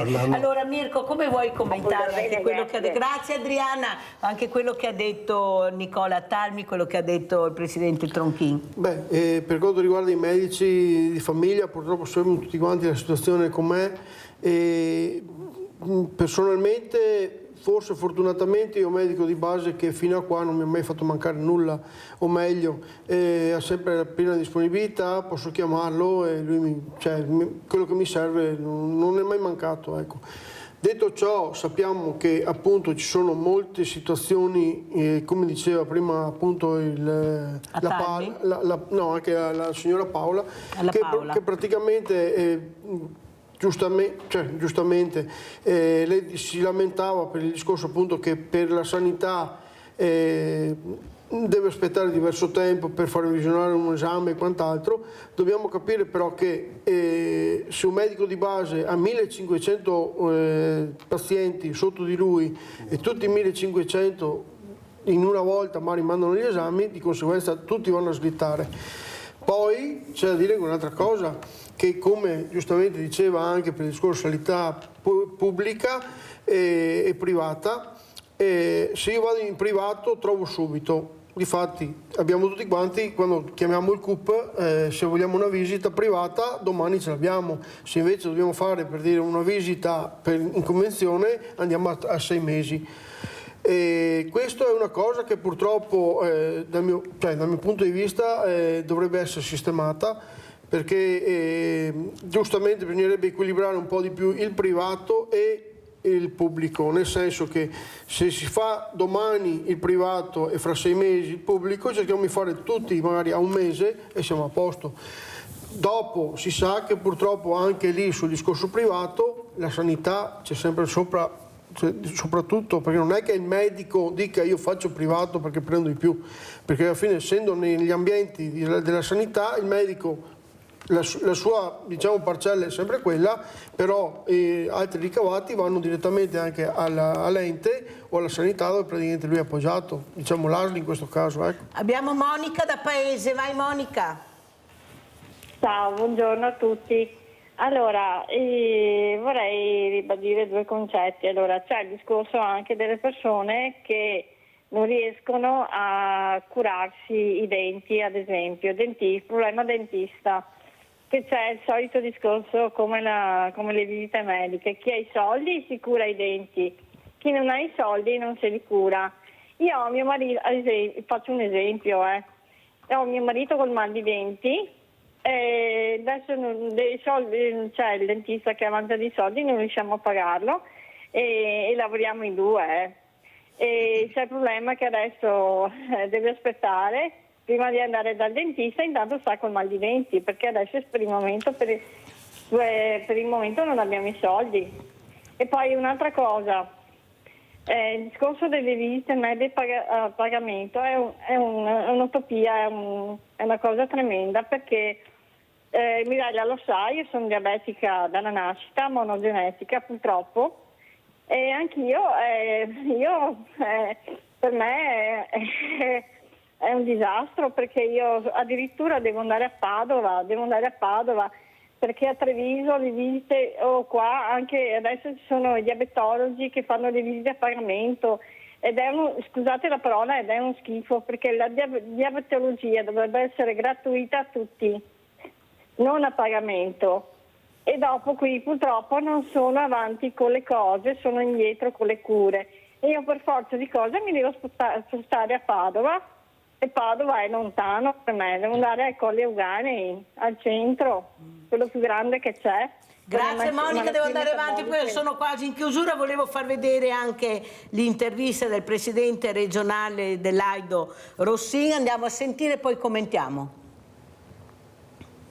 E adesso vi presento un altro numero uno, siamo con Valentino Rossin, presidente di Aido Veneto. Allora Presidente, una grande serata, tante emozioni, ma soprattutto il messaggio che questa sera esce da questo teatro meraviglioso. Cosa vuole dire? Niente, il messaggio è questo, che noi abbiamo bisogno delle donazioni per dare possibilità ai numerosi ammalati, 8.000 in lista d'attesa di trapianto a livello nazionale, che hanno bisogno di un trapianto d'organo. E noi siamo qui questa sera per testimoniare questa esigenza, e per farlo dobbiamo dire sì, dobbiamo andare a iscriversi ad Aido, dobbiamo andare a dire sì negli uffici anagrafe quando andiamo a rinnovare la carta d'identità. E soprattutto per intrigare i giovani, anche con la musica, anche con l'arte e la cultura, è un messaggio molto potente che abbiamo sentito questa sera. Beh, questa sera è stata una serata eccezionale, più di 50 giovani che hanno suonato queste note di solidarietà, queste note appunto per testimoniare la cultura del dono. Grazie veramente Presidente, grazie per tutto quello che cercate di fare per aiutare anche le fragilità. Grazie all'Aido. Grazie a voi. Nicola Talmi, perché si fa così fatica a fare una buona comunicazione quando ci sono degli eventi importanti come quello che abbiamo sentito venerdì 11, Fondazione Banca dei Tessuti, ragazzi, 50 ragazzi dai 12 ai 22 anni che suonavano in maniera meravigliosa, associazione come l'Aido presente, eppure nessuno scrive una riga, a nessuno interessa far capire questo. Io non so se non ci fosse Media Nord-Est, qua lo dico chiaro e limpido perché è giusto anche parlare, forse tanta gente a casa non saprebbe niente di niente, perché i numeri che abbiamo, come dice il nostro direttore Luigi Bacciali, ci guardano tutti, ma proprio tutti, è una verità, compresa questa trasmissione e non solo. Ecco, cos'è la comunicazione ai lavoratori della comunicazione? Perché qui c'è una squadra, o sbaglio Nicola Talmi? Ma allora intanto c'è da dire che anche una televisione come Media Nord-Est, quelle del gruppo Media Nord-Est, fanno informazione pubblica e sono fondamentali perché pensate che sempre più con il passaggio alle grandi tecnologie, a internet e anche, diciamo così, alle piattaforme di informazione che ci sono nelle case, da Sky, Netflix, eccetera, eccetera. Sempre di più quelle piattaforme, quel mondo lì esclude l'informazione di vicinato, l'informazione vicina a noi. E è un po' guardato anche sui giornali, sulla carta stampata è la stessa cosa, si accorpano i grandi giornaloni nazionali e diminuisce sempre più dello spazio per l'informazione locale. Quindi io credo che da un lato sia importante l'informazione che viene fatta attraverso le televisioni locali, perché è quella che ci informa anche delle cose, quelle più vicine a noi, da questo punto di vista è molto importante. E c'è da dire che c'è un tema di pluralismo dell'informazione nel nostro paese, perché c'è un'informazione che è sempre più omologata su molti temi, dalla guerra all'economia, alla politica, a tante questioni, ed è sempre più omologata. I giovani abbandonano i media tradizionali, abbandonano le televisioni, i media tradizionali per usare solo, diciamo così, social e quant'altro, e quindi noi abbiamo un problema di magari che c'è una grande ricchezza di pluralità di fonti di informazione, ma c'è poco approfondimento. E quindi io credo che noi dovremmo salvaguardare sempre il pluralismo. Qualcuno pensava che la radio morisse quando è arrivata la televisione, la radio è in buona salute. Qualcuno pensava che le televisioni locali non avessero un futuro nell'epoca dei grandi gruppi europei, e non è vero nemmeno questo, e l'informazione locale, grazie a Dio, rimane in piedi. Diciamo che poi servirebbe magari che la politica fosse un po' meno presente nell'influenzare l'informazione, perché magari se la politica fosse meno presente nell'influenzare l'informazione, forse anche iniziative importanti come quella di cui parlavi tu non verrebbero, diciamo così, relegate tra le varie e le brevi. Per cui è importante anche, io lo dico sempre, il lavoro dei giornalisti, perché i giornalisti devono essere, diciamo così, indipendenti, devono poter decidere, voglio dire, essere liberi di dare l'informazione, non essere controllati. Pensiamo che i nostri grandi gruppi, diciamo così, dei giornali, i giornaloni nazionali, sono in mano a poche persone, a pochi gruppi economici che hanno i loro interessi. Questo è il problema dell'informazione in Italia. Grazie a Nicola Talmi, sempre chiaro e schietto come piace a Mirella. Presidente Tronchin, come ci saluta? Diciamo, il saluto che voglio dare è che io come Presidente, assieme a tutta la mia squadra, a tutti i miei consiglieri, cerchiamo di valorizzare diciamo, sul territorio tutte le persone che ci danno l'opportunità per portare avanti il messaggio dell'Aido. Anche nelle scuole ci sono dei dirigenti che ci consentono di parlare direttamente ai giovani e di far lavorare i giovani per la donazione, perché 2 anni fa abbiamo fatto che un liceo artistico ha creato un piccolo messaggio da poi portare ai bambini delle elementari, fatto dai ragazzi, e questo è un segno che i ragazzi cominciano ad affrontare il problema. Adesso stiamo cercando a Vittorio Veneto, con un altro istituto superiore, di formare dei ragazzi che poi vanno a parlare loro, questi ragazzi di scuola superiore, ai ragazzi di scuola media, di donazione, diciamo. È logico che questo è un percorso che però deve essere avallato da persone disponibili, da dirigenti che ci credono e danno la disponibilità. So che la parte burocratica mette tutti i paletti, i bastoni tra le ruote, però può essere superata dalla volontà delle persone, perché sono le persone che fanno la differenza, diciamo, su tutte le cose. Se una persona è disponibile, acconsente, ha voglia di fare, si fa, altrimenti si adagia, si chiude nei paletti della legislatura e fa solo il minimo indispensabile, che tante volte non è sufficiente. Sentiamo come che ci saluta anche Mirko Bernardinello. Prego Mirko. Il saluto che posso fare, che voglio fare io, è solamente un discorso che dobbiamo citare, oltre all'Aido, che è parte fondamentale per quanto riguarda il dono, però dobbiamo citare anche l'Avis, dobbiamo citare anche l'ADMO, dobbiamo citare anche il FIDA, dobbiamo citare tutte quante le associazioni del dono, perché dobbiamo fare tutti squadra assieme, perché dove c'è il dono si può dare altra vita a altre persone e soprattutto aiutare il prossimo. E come si dice, per riuscire a vincere la partita bisogna fare il gioco di squadra. tutti dobbiamo essere uniti, tutti quanti ci dobbiamo unire, non ci deve essere diversità fra le varie associazioni, anche perché ricordiamo sì la donazione degli organi, ma per fare un trapianto quanto sangue serve? Oltre a quello, il trapianto ad midollo al giorno d'oggi è una cosa che ormai è diventata quasi fondamentale. Purtroppo ci sono tanti casi, tantissimi, e lavorando anche con l'ADMO, che io mi appoggio, cioè sono collaboratore anche il suo, ho saputo tante cose che prima non sapevo. Come dire che 1 su 100.000 può essere compatibile, di conseguenza pensiamo 1 su 100.000 quante persone servono per riuscire a accontentare magari un minimo dei ragazzi che hanno bisogno. Quindi io dico a tutti, diamo un sì a tutte quante le associazioni del dono, perché tutti uniti e tutti assieme possiamo farcela, anche aiutare persone che purtroppo attualmente stanno anche soffrendo, e soprattutto a cercare di diminuire il meno possibile il numero di persone che aspettano.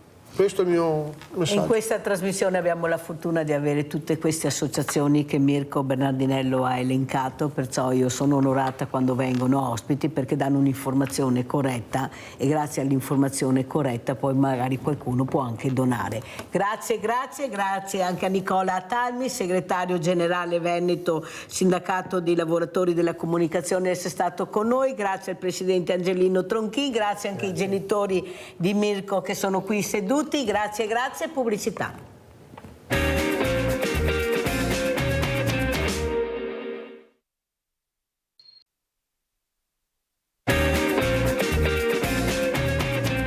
Presento subito altri graditissimi ospiti. Abbiamo collegata da Milano l'architetto Natascia Calandrino Van Cliff, esperta Commissione Cultura e Commissione Ambiente Municipio 1 Milano. Grazie veramente di essere qui con noi. Abbiamo assieme anche il professor Claudio Fenizia, professore di immunologia all'Università degli Studi di Milano. Grazie anche al professore, e saluto anche da Padova il professor Arturo Lorenzoni, portavoce dell'opposizione in Consiglio regionale del Veneto. Grazie anche a lei, professor Lorenzoni. Allora partirei proprio dal professor.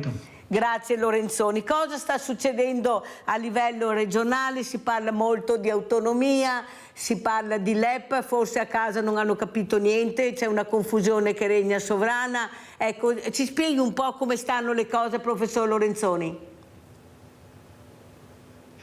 Sì, ieri in Consiglio regionale abbiamo avuto il presidente Zaia che è venuto a raccontare questo processo in corso di trattativa con il governo. La legge Calderoli dello scorso anno ha creato, diciamo così, il quadro di riferimento normativo nell'ambito del quale ciascuna regione in modo differenziato può trattare con il governo degli spazi di autonomia. E in questo processo la Regione del Veneto è partita, e delle 23 materie previste dalla Costituzione, 9 non richiedono di avere i livelli essenziali delle prestazioni, che sono un parametro, diciamo così, di confronto che deve essere definito a livello nazionale. Quindi queste 9 materie possono essere oggetto di trattativa, e lo sono per la Liguria, per la Lombardia, per il Veneto.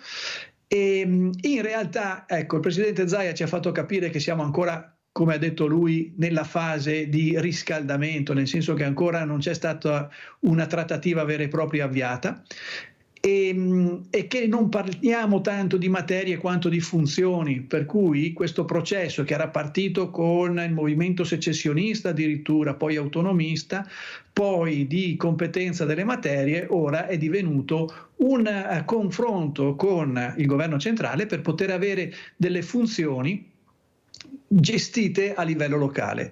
E questa può essere una cosa buona, perché può essere più efficiente l'organizzazione territoriale rispetto all'organizzazione nazionale. L'esempio che ha fatto ieri, per esempio, relativo alle emergenze di tipo idrogeologico, in cui ci può essere una capacità reattiva più veloce da parte del Presidente di Regione rispetto al Governo nazionale. Questo è vero, anche se non è chiaro le risorse con cui poter fare questo. L'altro esempio sollevato in aula ieri è stato dire: benissimo, i giudici di pace, che è un'altra delle materie oggetto di confronto, possono essere organizzati a livello regionale. Va benissimo, ma con quali risorse possiamo finanziare uffici del giudice di pace ulteriori rispetto a quelli oggi presenti? E a questa domanda non è stata data risposta. Per cui ecco, il processo è abbastanza ancora virtuale. Vedremo nelle prossime settimane, nei prossimi mesi, cosa la Regione del Veneto e le altre regioni riusciranno a contrattare con il governo centrale nella fase di devoluzione dei poteri. Essendo chiaro peraltro che all'interno della maggioranza di governo le posizioni di Forza Italia, Fratelli d'Italia e Lega sono profondamente diverse. Cioè l'idea di autonomia o di gestione di queste funzioni della Lega è molto diversa dall'idea che ha il vicepresidente Tajani o la stessa Presidente del Consiglio Meloni. Per cui ecco, è un processo in divenire, tutto da scrivere, e vedremo cosa si deciderà di lasciare alle regioni e cosa rimarrà invece nella gestione del governo centrale. Allora, so che il professor Claudio Finizia doveva essere assieme all'architetto, ma non vedo solo il professore, e la mia domanda, professore, e la ringrazio di essere qui, anche questa. Il professor Lorenzoni ha parlato di efficienza, ma per avere efficienza bisogna avere persone competenti. Quello che specialmente voi, specialmente con i vostri studi e col lavoro che fate, tutti i giorni dovete fare e avere. Perché c'è così poca efficienza, secondo lei, professor Finizia? A 360 gradi parliamo, non è che parliamo solo di un settore. Ecco, dal suo osservatorio cosa vede, professore? Lei è un immunologo, è una cosa molto importante, abbiamo sentito trapianti a cuore fermo, non so se lei ha seguito, ecco, il Mirko Bernardiniello che avevo qui ospite stamattina, che è stato operato dal professor Gerosa a cuore fermo. Scienza e ricerca fanno miracoli, ma perché sono competenti e sono efficienti. Prego. Sì, sicuramente devo dire che riconosco soprattutto nelle università italiane un livello d'eccellenza incredibilmente alto. Sono stato anche tanti anni all'estero e devo dire che la nostra preparazione e il livello della nostra ricerca è sicuramente competitivo a livello mondiale. Se lei mi chiede quali sono, diciamo così, i freni perché questa macchina possa funzionare ancora meglio, io in questo momento le rispondo sicuramente la burocrazia, perché non solo è difficile essere finanziati, non solo è difficile trovare proprio i mezzi economici per condurre le proprie ricerche, ma questo è così un po' ovunque, e posso capire che la ricerca costa un sacco di soldi e non sempre sono disponibili, ma abbiamo negli anni sempre peggio tutta una serie di limitazioni, tutta una serie di procedure burocratiche incredibilmente difficili, tutta una serie di studi, per esempio in vivo in Italia, sono molto difficili da condurre, e se da una parte io capisco qual è il principio di controllo che ci deve essere per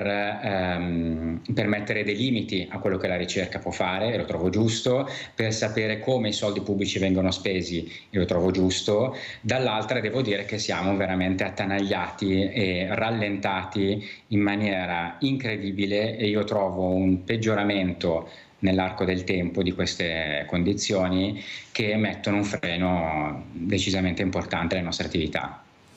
Grazie veramente, professor Finizia, per essere stato anche lei molto chiaro, perché noi abbiamo bisogno anche di capire, di trasparenza nelle cose, perché ci aspettano di diritto. Ecco, la trasparenza dovrebbe essere una cosa che ci aspetta di diritto, ma non c'è. Io ho la fortuna di avere queste eccellenze che spiegano, che parlano, fatte da persone veramente competenti. Forse anche la politica, una certa politica, avrebbe bisogno di questo. Abbiamo Antonio da Padova, vai Antonio. Antonio? Buongiorno Mirella, e buongiorno anche a tutti gli ospiti. Buongiorno. Quanti problemi, mamma mia, autonomia differenziata, energia rinnovabile e migranti, e dopo abbiamo anche quell'uomo che ogni tanto viene qua in divisa color cacchi dalla Meloni a domandare miliardi. Ma io vado un po' anche la mia spesa che faccio.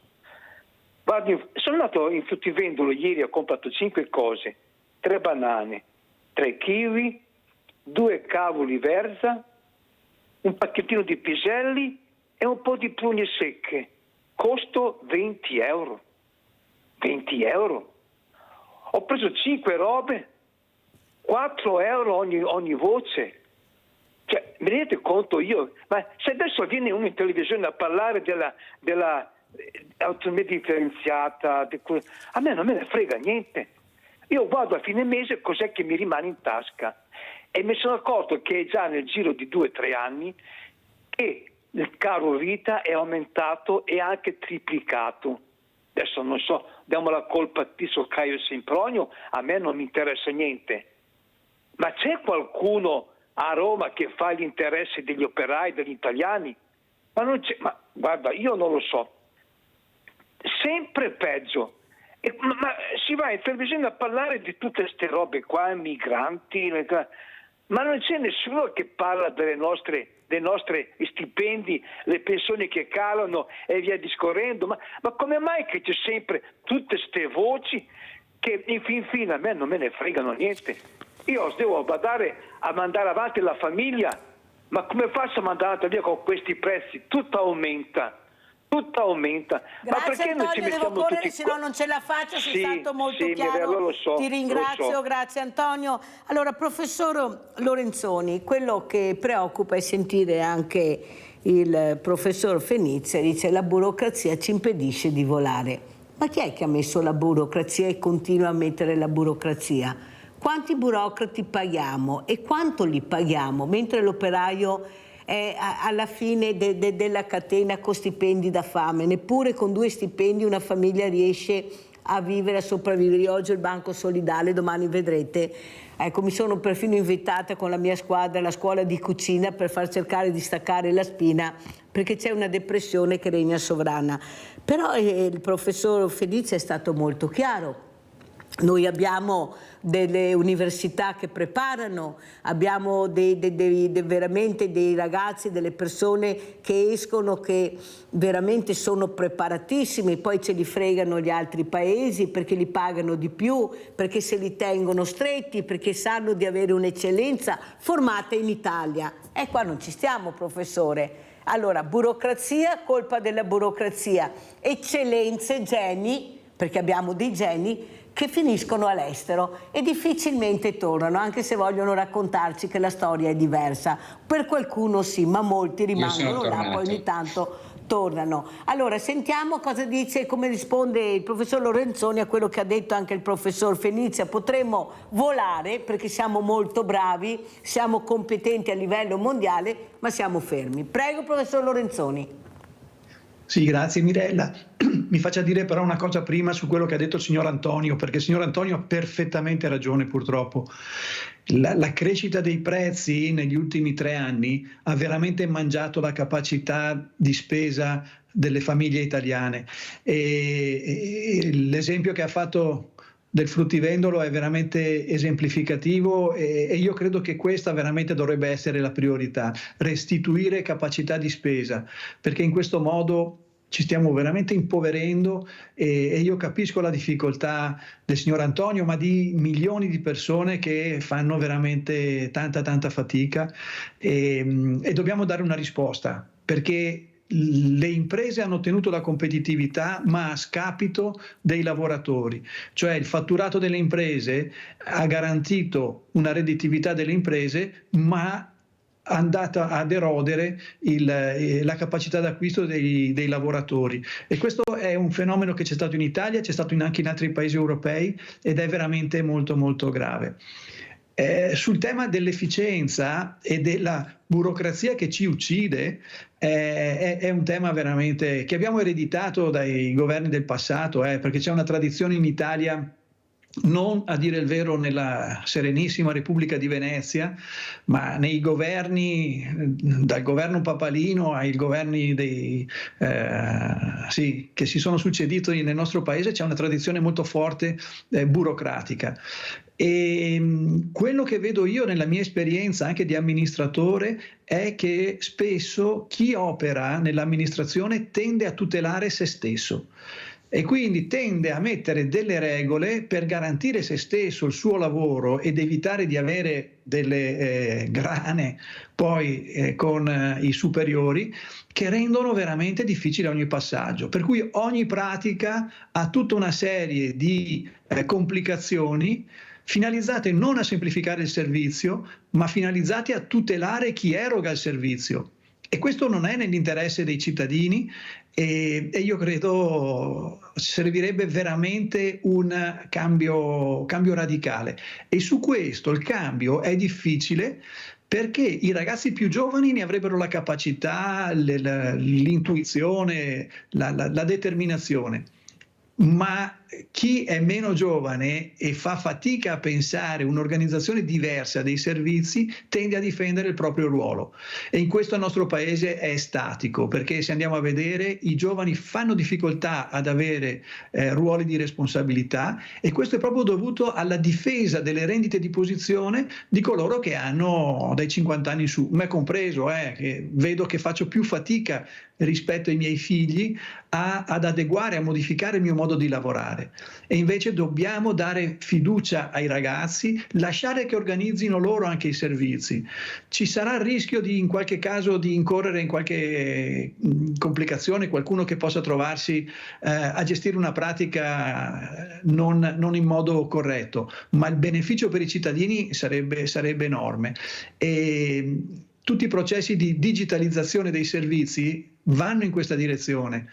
E io mi auguro che possano accelerare, perché ci sono stati governi che hanno accelerato e governi che hanno frenato su quel fronte, e quindi ecco, io spero che presto si possa dare responsabilità ai cittadini, utilizzare l'esperienza di persone come il professore che ci accompagna in questa chiacchierata, che sono veramente preziose e che possono cambiare le modalità di erogazione dei servizi. Oddio, se i partiti ci cambiassero la legge elettorale e tornassimo alle preferenze, forse saremmo molto più contenti, professore, perché tante parole, tante chiacchiere, ma alla fine il risultato non arriva, che è quello invece che noi vorremmo decidere, ecco, anche perché poi li paghiamo noi, queste persone, questi onorevoli senatori, perciò sarebbe giusto che anche se sbagliamo paghiamo noi perché abbiamo sbagliato, ma almeno che ci dessero la preferenza, ma non ne parla nessuno. Allora, intanto vediamo la locandina, perché c'è chi non molla, chi rilancia, che sono queste eccellenze che abbiamo con il professor veramente Fenizi. Allora vediamo questa locandina che fa capire l'importanza. Ecco, cosa succederà, professore? Sì, dunque io recentemente, in quest'ultimo anno, ho iniziato a studiare l'impatto delle microplastiche sulla salute umana. E discorso, uno studio anche se molto attuale, molto difficile da comprendere e molto difficile da divulgare. Sicuramente con il Covid abbiamo imparato che l'università deve uscire dalle proprie mura e divulgare, spiegare alle persone, alla popolazione generale, insomma, come sta la situazione. E quindi abbiamo organizzato questo evento per il 26 novembre, dove sarà presente la presidenza del comune di Milano, dove sarà presente la rettrice del Comune di Milano e la rettrice, scusate, dell'Università di Milano e altri personaggi in vista per spiegare un po' il mondo delle plastiche. Avremo dei fisici che raccontano, che spiegano che cos'è la plastica, sfatando dei miti per esempio sulla bioplastica e sulla plastica biodegradabile, che ora vanno molto di moda, ma in verità mi rendo conto che non è proprio come viene venduta. La plastica biodegradabile non è completamente biodegradabile, ecco, e tante sfumature del genere. Passeremo poi a vedere quali sono gli impatti delle microplastiche sulla salute umana, sulla salute delle piante e dei batteri e in tanti altri campi, e poi analizzeremo alcuni esempi virtuosi di come di tentativi per sostituire o processare le plastiche in diversi ambiti, da quello tessile a quello dell'architettura e così via.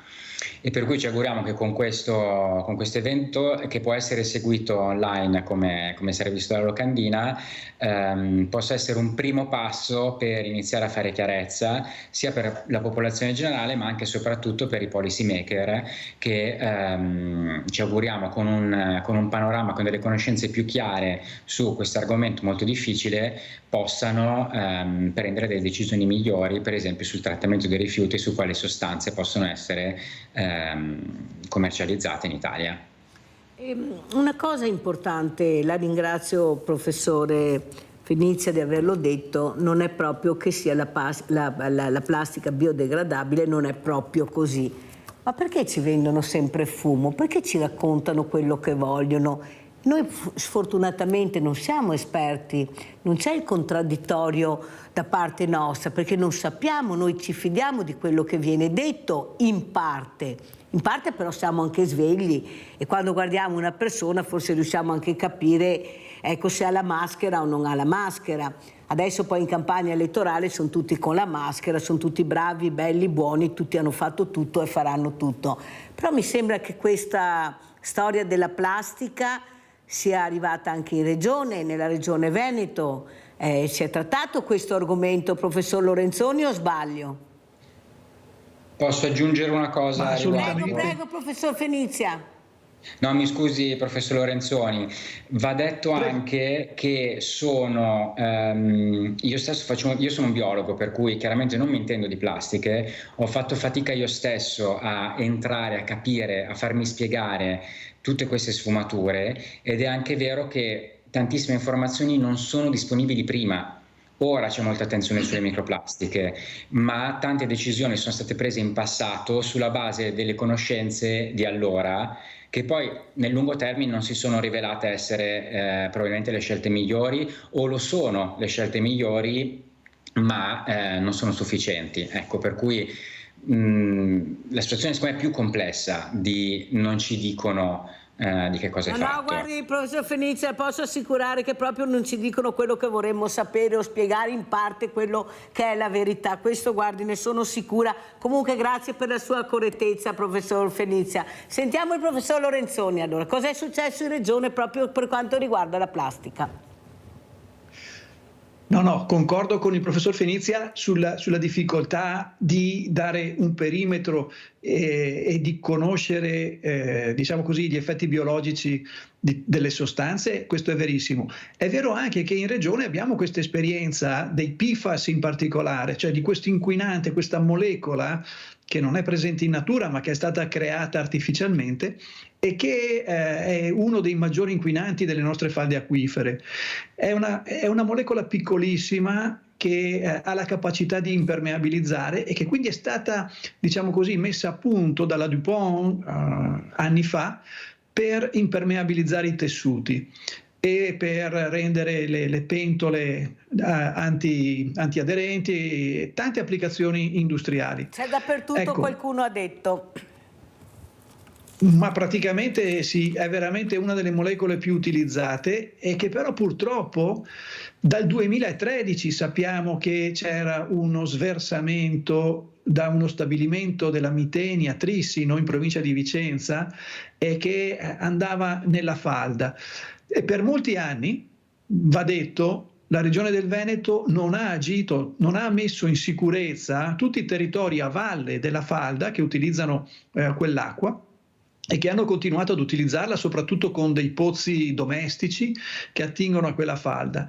E l'esame che è stato fatto, l'analisi epidemiologica che è stata condotta sulla popolazione della cosiddetta fascia rossa, che va nel Basso Vicentino fino al Basso Padovano e a Rodigino, Basso Veronese anche in parte, ecco, ha mostrato delle presenze nei vari organi delle persone che hanno bevuto per anni quest'acqua veramente al di sopra di qualsiasi soglia di accettabilità.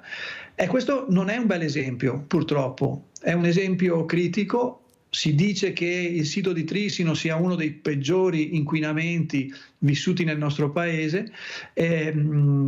Adesso in realtà si sta cercando queste sostanze anche da altre parti perché insomma si è capito che non è l'unico sito di inquinamento da PFAS.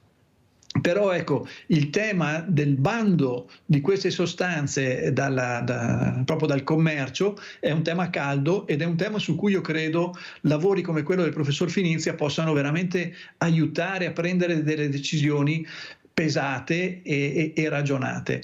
perché degli effetti biologici di queste sostanze sappiamo ancora poco. Sappiamo che c'è una correlazione tra la presenza dei PFAS nel sangue e nei nostri organi e tutta una serie di patologie, alcune delle quali molto gravi ed anche mortali. Però ecco, dobbiamo conoscerlo meglio e dobbiamo anche capire come proteggerci da una presenza di queste sostanze in ambiente che è veramente dappertutto. Per cui ecco, siamo riusciti a fare dei pasticci che facciamo fatica a superare. Questo purtroppo dobbiamo riconoscercelo come specie umana che sta creando delle alterazioni dell'ambiente che non siamo in grado di riportare indietro. Allora andiamo a vedere anche questo servizio, andiamo a Padova, Etra Microplastiche, poi lo commentiamo col professor Fenizia. Finiscono nell'umido ed è corretto i sacchetti della spesa in bioplastica composti generalmente da acido polilattico e amido termoplastico, un'azione che rende necessario un pretrattamento negli impianti di lavorazione, da qui la collaborazione tra Università di Padova, Etra e BTS Biogas che permetterà di ottimizzare e rendere più veloce il trattamento attraverso una nuova forma di digestione anaerobica che punta ad accelerare l'idrolisi delle bioplastiche. Grazie ai batteri che stiamo sviluppando, in particolar modo questi enzimi, questi forbici molecolari, cerchiamo di depolimerizzare le bioplastiche che possono essere un problema per la digestione aerobica e in realtà li vogliamo convertire in uno sciroppo per produrre più biometano. Noi raccogliamo, come voi sapete, i rifiuti in 70 comuni del nostro territorio, raccogliamo anche l'umido, dall'umido lavorato già ricaviamo biometano, già ricaviamo biogas, già ricaviamo il compost, ma il problema delle plastiche biodegradabili che hanno tempi di trasformazione diversi rispetto alla materia organica ci pone qualche problema di impiantistica. Quindi ecco la nostra adesione a questo progetto, dove noi mettiamo a disposizione la nostra esperienza, i materiali per fare le sperimentazioni in laboratorio e anche la disponibilità a sperimentare, diciamo, i prototipi che dovrebbero uscire da un progetto di questo tipo. L'ambiente ci chiede di differenziare sempre meglio i nostri rifiuti e in questo i cittadini dei 70 comuni del bacino Etra stanno già lavorando con precisione. E noi abbiamo raggiunto quest'anno l'81,5% di raccolta differenziata, che è un bellissimo risultato e lo raggiungiamo grazie ai cittadini. Questo passaggio sull'umido è un passaggio in più perché ci permette di avere compost di migliore qualità, gli impianti più liberi da ingombri dovuti a queste plastiche e quindi una qualità superiore complessiva al trattamento dei rifiuti. Allora, professor Fenizia, quello che però salta agli occhi di tutti è quello che riusciamo a vedere quando ci fanno vedere anche associazioni di volontariato nella raccolta della plastica, però poi anche quello che si legge. Adriatico di plastica. Studio europeo mostra le maggiori concentrazioni di microplastiche sul mare nei golfi di Venezia e Trieste. Prego, professor Fenizia, questo servizio che abbiamo visto, come lo commenta, è quello che ho detto. Prego. Allora, dunque partendo dal secondo punto, dove c'è meno da commentare, perché purtroppo le microplastiche ormai abbiamo capito che invadono praticamente qualunque ambiente. Sono state trovate nell'80% degli ecosistemi in tutto il mondo, in quasi tutte le regioni del mondo, per cui ormai questo è tristemente noto. Siamo invasi di microplastiche che poi ulteriormente si degradano in nanoplastiche e sempre in fragmenti sempre più piccoli e sempre più difficili per noi da trovare, misurare e studiare. Detto questo, l'argomento invece della plastica biodegradabile è un argomento a mio avviso molto controverso, perché se da una parte è vero che una frazione del sacchetto di plastica biodegradabile è effettivamente degradabile, la restante parte è comunque fatta di plastica come un sacchetto di plastica non biodegradabile, insomma. Quindi è una composizione mista di diverse molecole, alcune delle quali sono degradabili con tempi comunque più lunghi di un, per esempio, rifiuto organico, totalmente organico.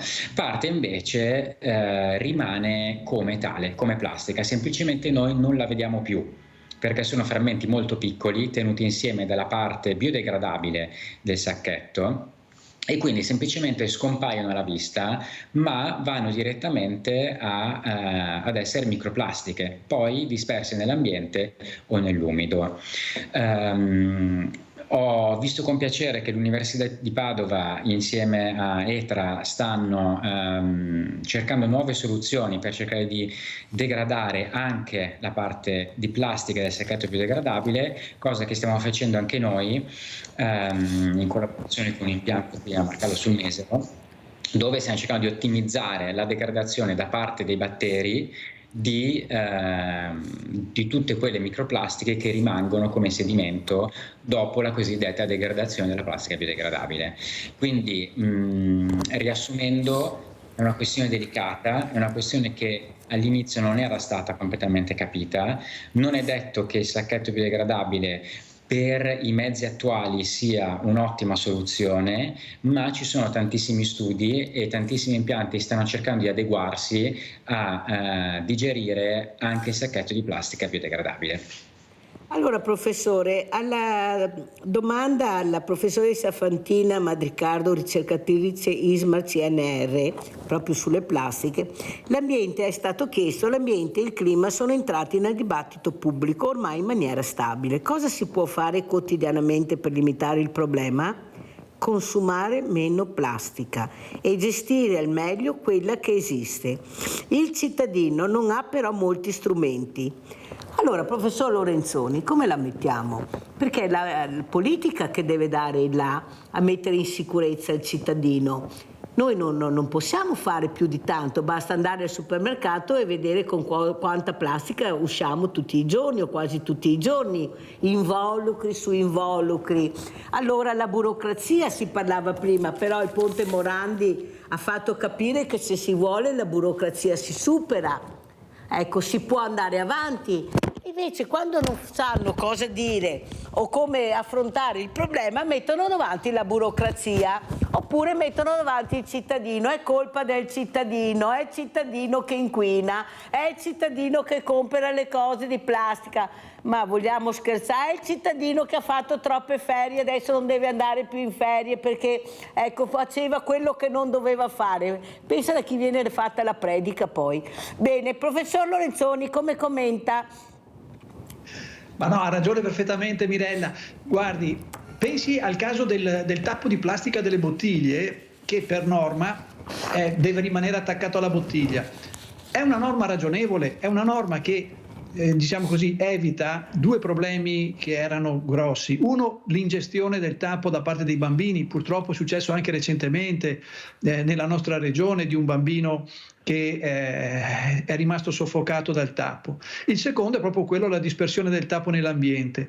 Ma guardi la comunicazione becera che è stata fatta su quel provvedimento, che è assolutamente in linea con quello che lei chiede, di una maggiore ragionevolezza dell'utilizzo della plastica. Ecco, la comunicazione becera, di presa in giro, sciocca di questa misura, dà lo spessore della politica che invece che guidare i processi tende ad assecondare ovviamente le aspettative delle persone, che sono di non avere cambiamenti e di rimanere, diciamo così, nella loro zona di comfort delle cose che conoscono. Su questo secondo me c'è molto da fare, ma c'è un altro ambito dove secondo me si potrebbe fare molto di più, si dovrebbe fare molto di più, ed è la cosiddetta direttiva imballaggi, cioè quelle norme a livello europeo che vogliono cambiare proprio i criteri di imballaggio e utilizzare materiali diversi, ridurre la presenza di plastica e anche di carta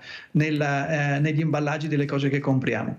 Gli ostacoli che ha trovato quella norma a livello europeo sono veramente esemplificativi di un sistema che difende una modalità di fare le cose che è comoda per alcune imprese, ma è assolutamente scomoda per il nostro ambiente ed anche per il benessere dei cittadini, perché alla fine il benessere dell'ambiente è il benessere delle persone. Quindi questa resistenza è proprio legata a delle rendite di posizione. Prima parlavamo delle rendite di posizione nell'amministrazione, nei funzionari che tendono a tutelare se stessi e non i servizi che fanno. Ecco, Qui abbiamo le rendite di posizione delle imprese che lavorano su delle modalità, su dei prodotti, su dei processi produttivi che non vogliono in nessun modo cambiare, anche se questo ha dei costi elevatissimi per l'ambiente e per la nostra società. Io mi auguro che le persone riescano a sostenere coloro che anche in ambito politico invece sono liberi di prendere delle scelte di innovazione e di cambiare alcune regole che abbiamo capito essere veramente dannose. Professor Fenizia, si parla molto di giovani sfaticati, giovani che hanno voglia di fare niente, invece sono proprio i giovani che scendono nelle piazze per l'ambiente. Io sono molto fiduciosa, credo molto in loro, sono anche molto preparati. Il problema è che non riescono a essere ascoltati. Eppure anche dai ricercatori, da voi esperti, il messaggio è molto chiaro. Abbiamo gli strumenti anche per combattere questo. Si può iniziare anche a fermare qualcosa.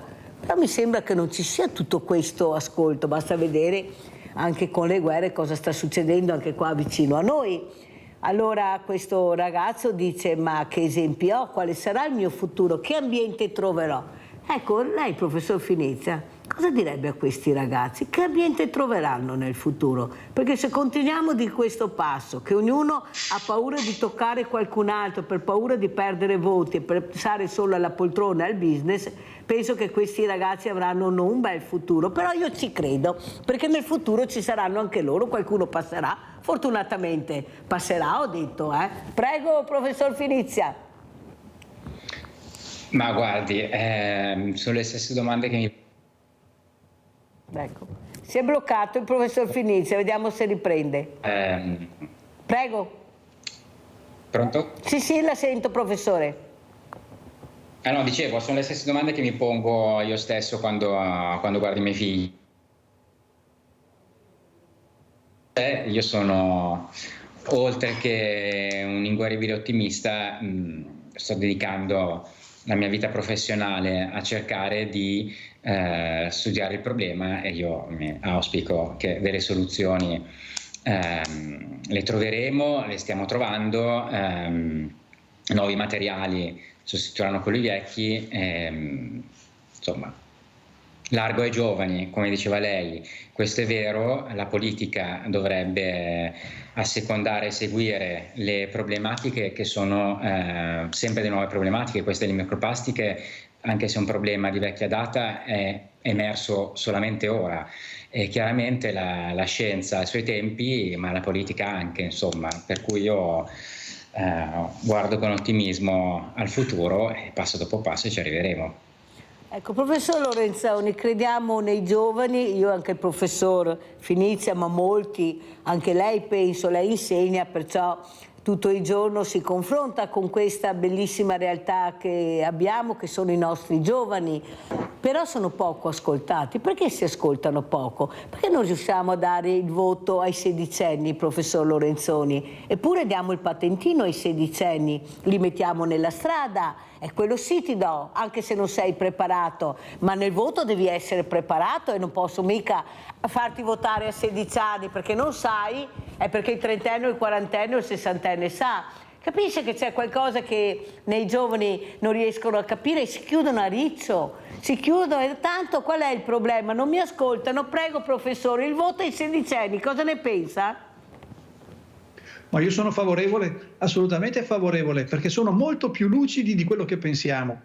E, vabbè, io li trovo a 22-23 anni nella mia docenza all'università, ma sono persone che dal punto di vista sociale, quindi non solo tecnico, ma anche di conoscenza proprio dei meccanismi di relazione, sono estremamente lucidi, estremamente capaci di capire cosa è buono e cosa è cattivo per loro soprattutto. Però lei capisce che quando abbiamo la piramide demografica rovesciata, con pochi giovani e tanti invece sopra i 50 anni, si tende a privilegiare la maggioranza, perché i voti sono dai 50 ai 90 anni soprattutto, molti meno dai 50 ai 16. E questo porta a far sì che si voglia tenerli a bagnomaria il più possibile per evitare le loro scelte scomode. perché diciamolo, le scelte che vanno a favore dei ragazzi, metto anche me tra gli anziani, io ho 58 anni, ma insomma inizia a essere un'età importante, e sono, cioè, le scelte che si fanno da una parte non si fanno dall'altra. Noi non togliamo mica il voto ai 50enni, 60enni, aggiungiamo quello dei 16enni, ecco, lo aggiungiamo, forse fa paura questo voto, io penso questo, hanno paura di questo voto, non perché non sono preparati, perché sono più preparati di loro e questo fa paura. Abbiamo Claudia da Piove, vai Claudia. Pensavo, buongiorno. Buongiorno. Buongiorno. A proposito delle plastiche, pensavo di imporre, consigliare ai supermercati di mettere vendere i prodotti sfusi in modo che una porzione di plastica venga riutilizzata più volte, no? Una volta dopo si butta via e acquista altra plastica. Sarebbe un bel risparmio di plastica. Cosa dice? Sentiamo cosa ne pensa anche il professor Fenizia. 10 prodotti, 10 sacchetti di plastica devi prendere, ognuno pesare, mettere l'etichetta e vai. Professor Fenizia, i giovani sedicenni, lei come li vede questi sedicenni, professor Fenizia? Mi scusi, posso rispondere prima sì, all'osservazione che è stata fatta sulla plastica nei supermercati, perché ovviamente è quello che ho pensato anch'io, è quello che penso anch'io. Detto questo, ci sono più aspetti, e ripeto, secondo me la questione è molto più complessa di come se ne parla normalmente. Le faccio un esempio: carne macellata in un piccolo paesino dove probabilmente il macellaio possiede la sua mucca, una macella, la mette sul bancone, nell'arco di pochi giorni dalla mucca si passa alla pentola del singolo cittadino.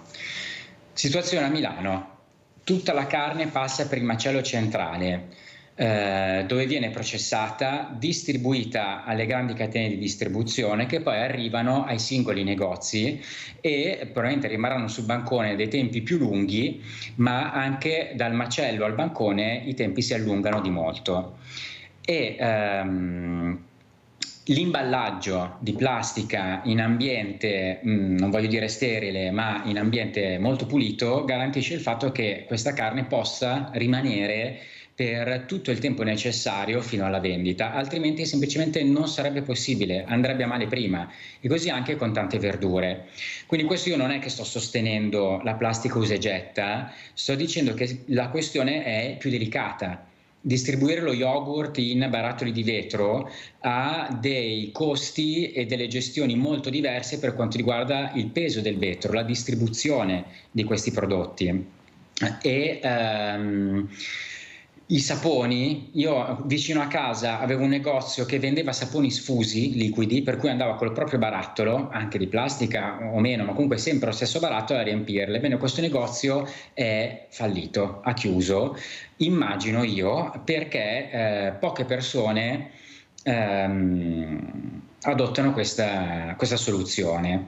E effettivamente da qui io poi sono partito con un ragionamento personale di quanto sono disposto a cambiare la mia vita, le mie pigre abitudini, in nome di un miglioramento. Qual è il singolo passo che ogni singolo cittadino può fare? Perché è molto comodo dire il governo dovrebbe vietare gli imballaggi, però noi tutti poi siamo seduti a casa e con un click ci consegnano il prodotto imballato a casa nostra.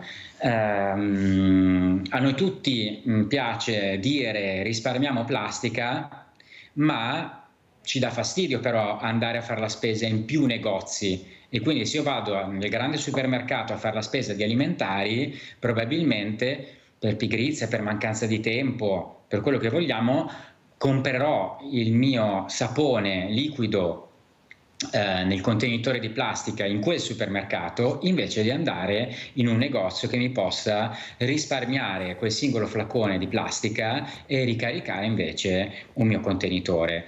E quindi qui la questione si sposta comprende sia ogni passo che il singolo cittadino può fare, ma il singolo cittadino va educato all'interno delle famiglie, a scuola, speriamo anche con l'evento che sto cercando di organizzare, e questo deve essere una degli aspetti, e poi ci deve essere un aspetto legislativo dove forse tante cose per pigrizia, per abitudine non arriveremo mai a cambiarle finché non ci vengono imposte, e questo è quello che penso. E quindi, ritornando anche al discorso del sedicenne, forse il sedicenne, che mi accorgo anche delle mie figlie, è più cosciente di questi problemi che ai miei tempi non si sospettavano neanche, non si conoscevano, e quindi giustamente non se ne parlava. Adesso se ne parla, con i giovani sono più coscienti. Detto questo, va anche fatto vedere loro un modello che possa funzionare, e anche la parte diciamo così legislativa di governance si dovrebbe adeguare alle nuove esigenze. Grazie professore per quello che ha detto, la ringrazio veramente. Però professor Lorenzoni, è a scuola che si inizia, come diceva anche il professor Fenizia, la cultura alla scuola, anche la cultura civica, l'educazione, soprattutto anche io vedo ad esempio con le borracce. I bambini vanno con la borraccia senza nessun problema, anzi hanno piacere di avere la borraccia perché hanno capito l'importanza della borraccia. Allora siamo noi forse che non riusciamo, non vogliamo spiegare il bene e il male al bambino e al ragazzo, o poco, quello che ci fa più comodo spiegare, perché il bambino da piccolo chiede perché è curioso, vuole capire, ma i perché implicano tempo, implicano concentrazione, e perciò tu dici quello che vuoi dire in parte dici basta, mi hai annoiato, mentre il bambino è curioso. Forse è là che sbagliamo, non dare le indicazioni giuste, perché finché iniziamo una parte, non tutti, ma una buona parte di genitori, continuare a dare il cellulare a 4 anni, 5 anni, perché così me lo tolgo di torno e non ho più il problema, noi possiamo mettercela tutta, andare anche con i sacchetti di carta e con le bottiglie di vetro come si faceva una volta, professor Fenizia. Eravamo in tanti, ma il latte era in bottiglia, le industrie erano pochissime, era tutto in bottiglia, però si riusciva a farcela. Poi il business della plastica ha superato questo, ma non che non si potrebbe fare. Io dico sempre ai grandi industriali, forse qualche palazzo in meno storico, qualche yacht in meno, investire più sulla comunità non sarebbe male. Prego, professor Lorenzoni. Sì, certo, io sono d'accordo. I bambini sono delle spugne e assorbono i concetti in maniera molto lucida e sono molto determinati. Poi siamo noi che diamo il cattivo esempio. Però i bambini, e devo dire, le scuole fanno un lavoro di informazione, di formazione che è strepitoso, perché tutti sull'uso attento dell'acqua, sull'uso attento dell'energia, sul rispetto dell'ambiente, la scuola fa un lavoro prezioso. Poi è chiaro che il bambino crescendo, se vede che gli adulti se ne fregano, se ne frega. Però alcune cose stanno passando e io sono d'accordo. I ragazzi sono più sensibili, più attenti e più coraggiosi di noi. C'è un altro dato che a me ha colpito: il possesso dell'auto privata nei giovani al di sotto dei 30 anni è bassissimo rispetto alle fasce di età superiori, perché i ragazzi hanno capito che non è un modello sostenibile quello di ciascuno che si muove con l'auto privata, usano molto di più i mezzi pubblici e dovremmo incoraggiarli a farlo ancora di più anche dopo che finiscono la scuola, perché è chiaro che non è un modello sostenibile quello in cui tutti vogliamo raggiungere il centro di una città in automobile, perché se così è nessuno riesce a raggiungerlo. Quindi i ragazzi sono disponibili anche a modificare alcuni comportamenti che non sono loro propri, perché non li hanno mai avuti, non sono mai stati abituati ad utilizzare l'auto privata per andare in centro città, e quindi loro su quello sono assolutamente disponibili e ben disposti. Il tema è appunto dare a loro la capacità decisionale perché questi cambiamenti possano avvenire. Sono cambiamenti vitali per la sopravvivenza della nostra società, per il benessere, e non li faremo mai noi al di sopra dei 50 anni, perché è la nostra zona di comfort quella di tenere il sacchetto di plastica, l'auto privata e mille altre cose che non sono sostenibili. Quindi io mi auguro che riusciamo a dare spazio ai ragazzi più giovani, perché loro hanno la bussola orientata correttamente, molto più di chi ha vissuto un tempo, Mirella, quando il latte, ricordo, lo portava a casa nella bottiglia di vetro, e oggi non può più essere così, insomma. Per cui ecco, sono i ragazzi che possono tornare a darci modelli di sostenibilità. Anche nell'uso del cibo è incredibile la capacità che hanno di essere attenti ad assumere una dieta corretta, e senza troppi carboidrati, senza troppi grassi, senza troppe, cibo spazzatura viene chiamato, ma è molto più difficile per noi che siamo stati abituati che non per loro. E infatti non sappiamo poco, ad esempio, degli elementi inghiottiti dai pesci che poi finiscono nel nostro cibo. Silenzio assoluto, chissà cosa mangiamo, forse ecco, siamo anche talmente abituati, abbiamo gli anticorpi anche a questo, ce li siamo fatti da soli perché ci teniamo anche a vivere, fortunatamente qualcuno di noi. Professor Finizia, però quello che fa specie è proprio questa informazione, questa trasparenza dell'informazione che lei giustamente, non so se io non la invitavo, quanti sapessero di questa bellissima iniziativa che lei state facendo con la sua squadra. Rivediamo la locandina, ecco, forse più manifestazioni in questo senso, professor Finizia, prego. Sicuramente, io oltre che con le plastiche, questo ripeto, come dicevo prima, l'ho imparato con il Covid. Il piano scientifico è fatto di un linguaggio e di un modo di comunicare che è molto chiuso, molto tecnico e poco fruibile dal cittadino comune, ma questo vale in tutti i campi scientifici. Ovviamente io sono un biologo, mi intendo di immunologia, non capirei assolutamente niente di una disquisizione in fisica dei materiali. Infatti faccio molta fatica a comprendere tutta la parte più chimica fisica delle plastiche. E dall'altra parte poi abbiamo la stampa, i giornali, la TV, che dal titolo di un articolo scientifico prende le poche informazioni che sono contenute lì all'interno e le sbatte, diciamo, permettetemi il termine poco educato, le sbatte, diciamo, in prima pagina per fare scalpore, spesso però prendendo dei grossi abbagli o vendendo le informazioni in maniera faziosa, andando oltre la descrizione oggettiva che è tipica di un articolo scientifico. E quindi qui il problema è veramente di divulgazione, dove chissà non ci tiene a cambiare il proprio linguaggio e divulgare all'esterno del proprio ambiente, e per chi non sa invece è un mondo praticamente inavvicinabile. E quindi da qui, ripeto,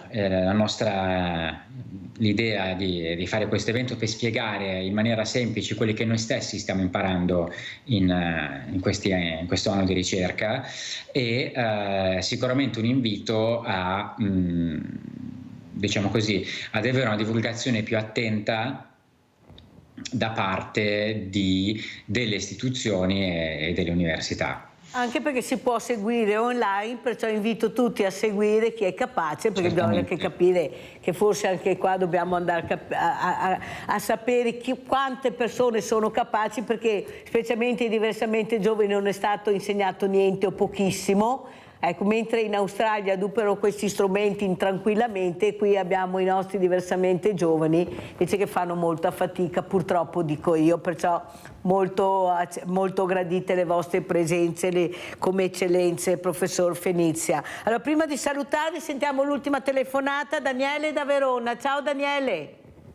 Salve, buongiorno. Niente, volevo dire a riguardo, per quanto riguarda plastiche e microplastiche, d'accordo, il problema è grande, come sappiamo bene, però ci dimentichiamo spesso e volentieri che per la salute umana fa molto male tutto quello che pompano sulle vigne che poi va a finire nel vino, tutto quello che pompano nella frutta, nella verdura, cioè forse è peggio ancora che non fa diciamo le plastiche, però nessuno ne parla mai.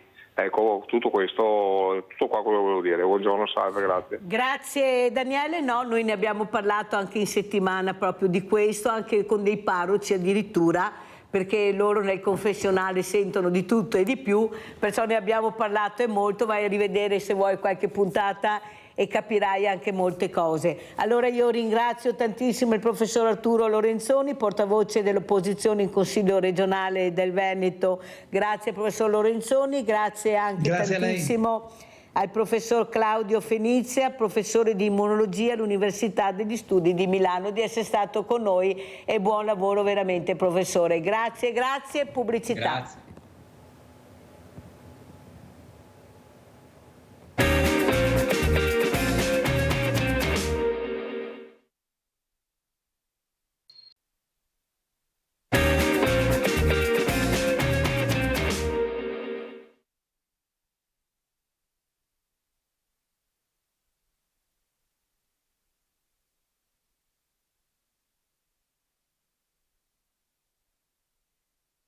Vi presento subito due graditissimi ospiti. Abbiamo in presenza Luca Grosso, presidente associazione Non Voglio la Luna, assieme a Paola Pozzebon, vicepresidente associazione Non Voglio la Luna. Buongiorno. Vediamo se è collegato anche il sindaco di San Giorgio in Bosco, che non vedo. Allora presidente, partiamo col presidente Luca Grosso. Cosa stiamo vedendo? Abbiamo visto questo sito molto importante per far capire chi siete, ma chi non riesce a leggere magari glielo spieghiamo a viva voce. Prego presidente Grosso. Parlo della nostra associazione, quindi il nostro sito è parte per il mondo della disabilità.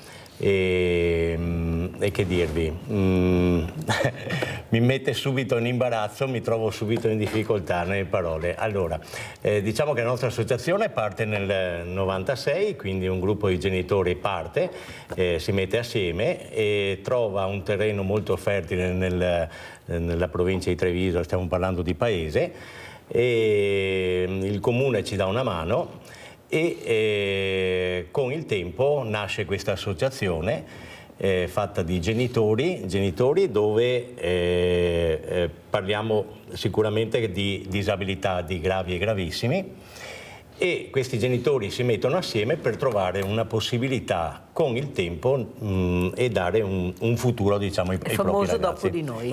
Il famoso dopo di noi. Però sinceramente lì c'era anche il discorso del durante noi. Stiamo parlando del 96, quindi genitori che all'epoca avevano 50 anni, oggi 30 anni in più, e questi quindi di conseguenza avevano i ragazzi giovani, prospettive di dove e cosa fare con i ragazzi, ed ecco che quindi viene formata questa associazione per trovare un qualche cosa in più. Da subito parte l'idea di un centro per l'accoglienza dei ragazzi. Paese ne era sprovvisto, e anche qui bisogna dire che il comune si è dato molto da fare per questo, e alla fine tramite General Piazza, che è un posto a Castagnole, abbiamo il terreno, abbiamo la possibilità di costruire e viene fuori il centro Amica Luna. Tra parentesi, Amica Luna, che deriva chiaramente dal Non Voglio la Luna. Si fa ogni tanto confusione, ma che poi è anche l'obiettivo è proprio questo. L'obiettivo è questo, è stato non questo. Non è che voglio la Luna, voglio quello che mi serve. Ecco, esatto.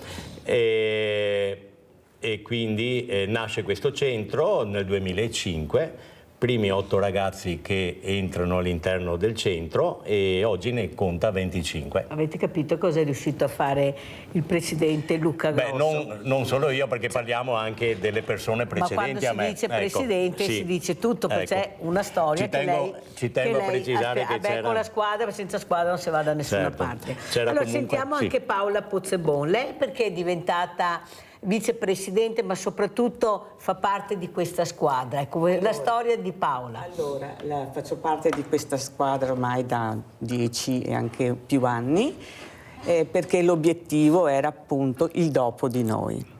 Era un obiettivo che proprio ci stava nel cuore. Siamo riusciti, dopo anni, dobbiamo sempre ringraziare il comune di Paese, che è stato requisito un appartamento alla mafia, è stato dato al comune e il comune l'ha preso e ce l'ha dato in comodato d'uso, ma questo ci ha dato l'input per poter fare e cominciare a fare, mettere in piedi una piccola struttura. Ci sono 2 stanze, 4 letti, l'abbiamo arredato benissimo, i ragazzi si ritrovano nel fine settimana a cominciare a fare un po' di autonomia. Seguiti comunque da una educatrice, i ragazzi vanno a farsi la spesa, si preparano il cibo, si sistemano le stanze, decidono di andarsi a fare la passeggiata, la vanno, decidono di andare al cinema, vanno al cinema, e questo è l'obiettivo che noi stiamo portando avanti. Abbiamo un po' di difficoltà, devo dire la verità, con le educatrici operatori, perché purtroppo ne abbiamo trovati, sono giovani ma poi trovano il lavoro fisso, e quindi qui stiamo un po' combattendo su questo piccolo e grande problema che è di tutti. Sì. Però quello che io penso, Luca Grosso, Presidente, anche a Paola Pozzebon, direi che si fa fatica a fare squadra tra di noi, nel senso che questi ragazzi, a mio modo di vedere e di pensare di averli ascoltati, forse avrebbero bisogno di partecipare più alla vita quotidiana della comunità. Io non dico che questi centri non siano bellissimi e che non fate quello che anzi fate di più che quello che potete fare.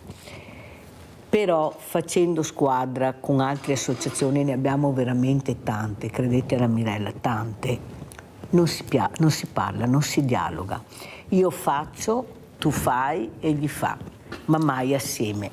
Io perché dico questo? Perché io questi ragazzi ho cercato di unirli grazie a questo progetto con l'ULS 2 della Marca Trevigiana, con la dottoressa Alberta Giommo, proprio per cercare, visto che abbiamo questi spazi meravigliosi, che è il Parco dello Storga ad esempio, di venire tutti assieme, passare dei pomeriggi, non tutti i giorni, ma un pomeriggio 2 alla settimana, per ritrovarsi, per conoscere altre persone, perché loro hanno bisogno di questo.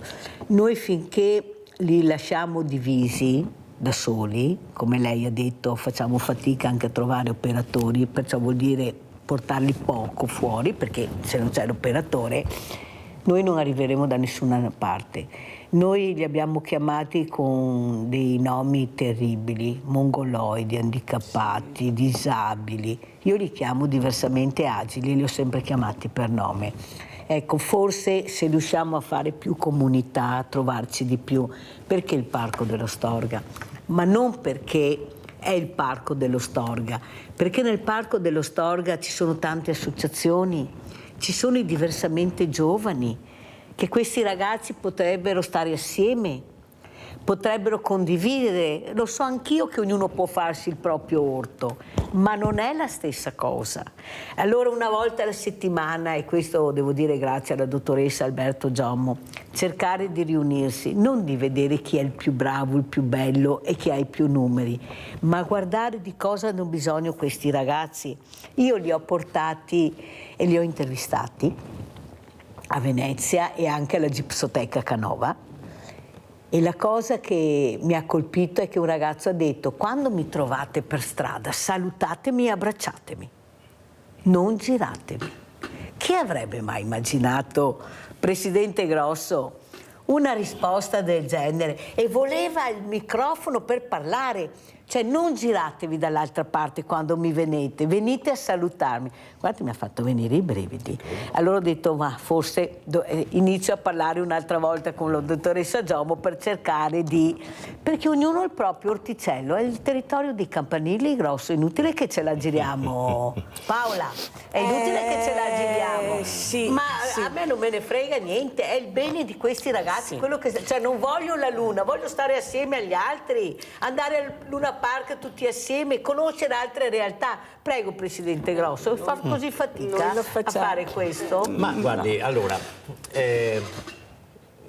sinceramente, allora, abbiamo, se pensiamo che 40 anni fa I ragazzi venivano nascosti, i ragazzi disabili venivano nascosti, non venivano messi in pubblico perché c'era questa sofferenza e questa paura di portarli in evidenza.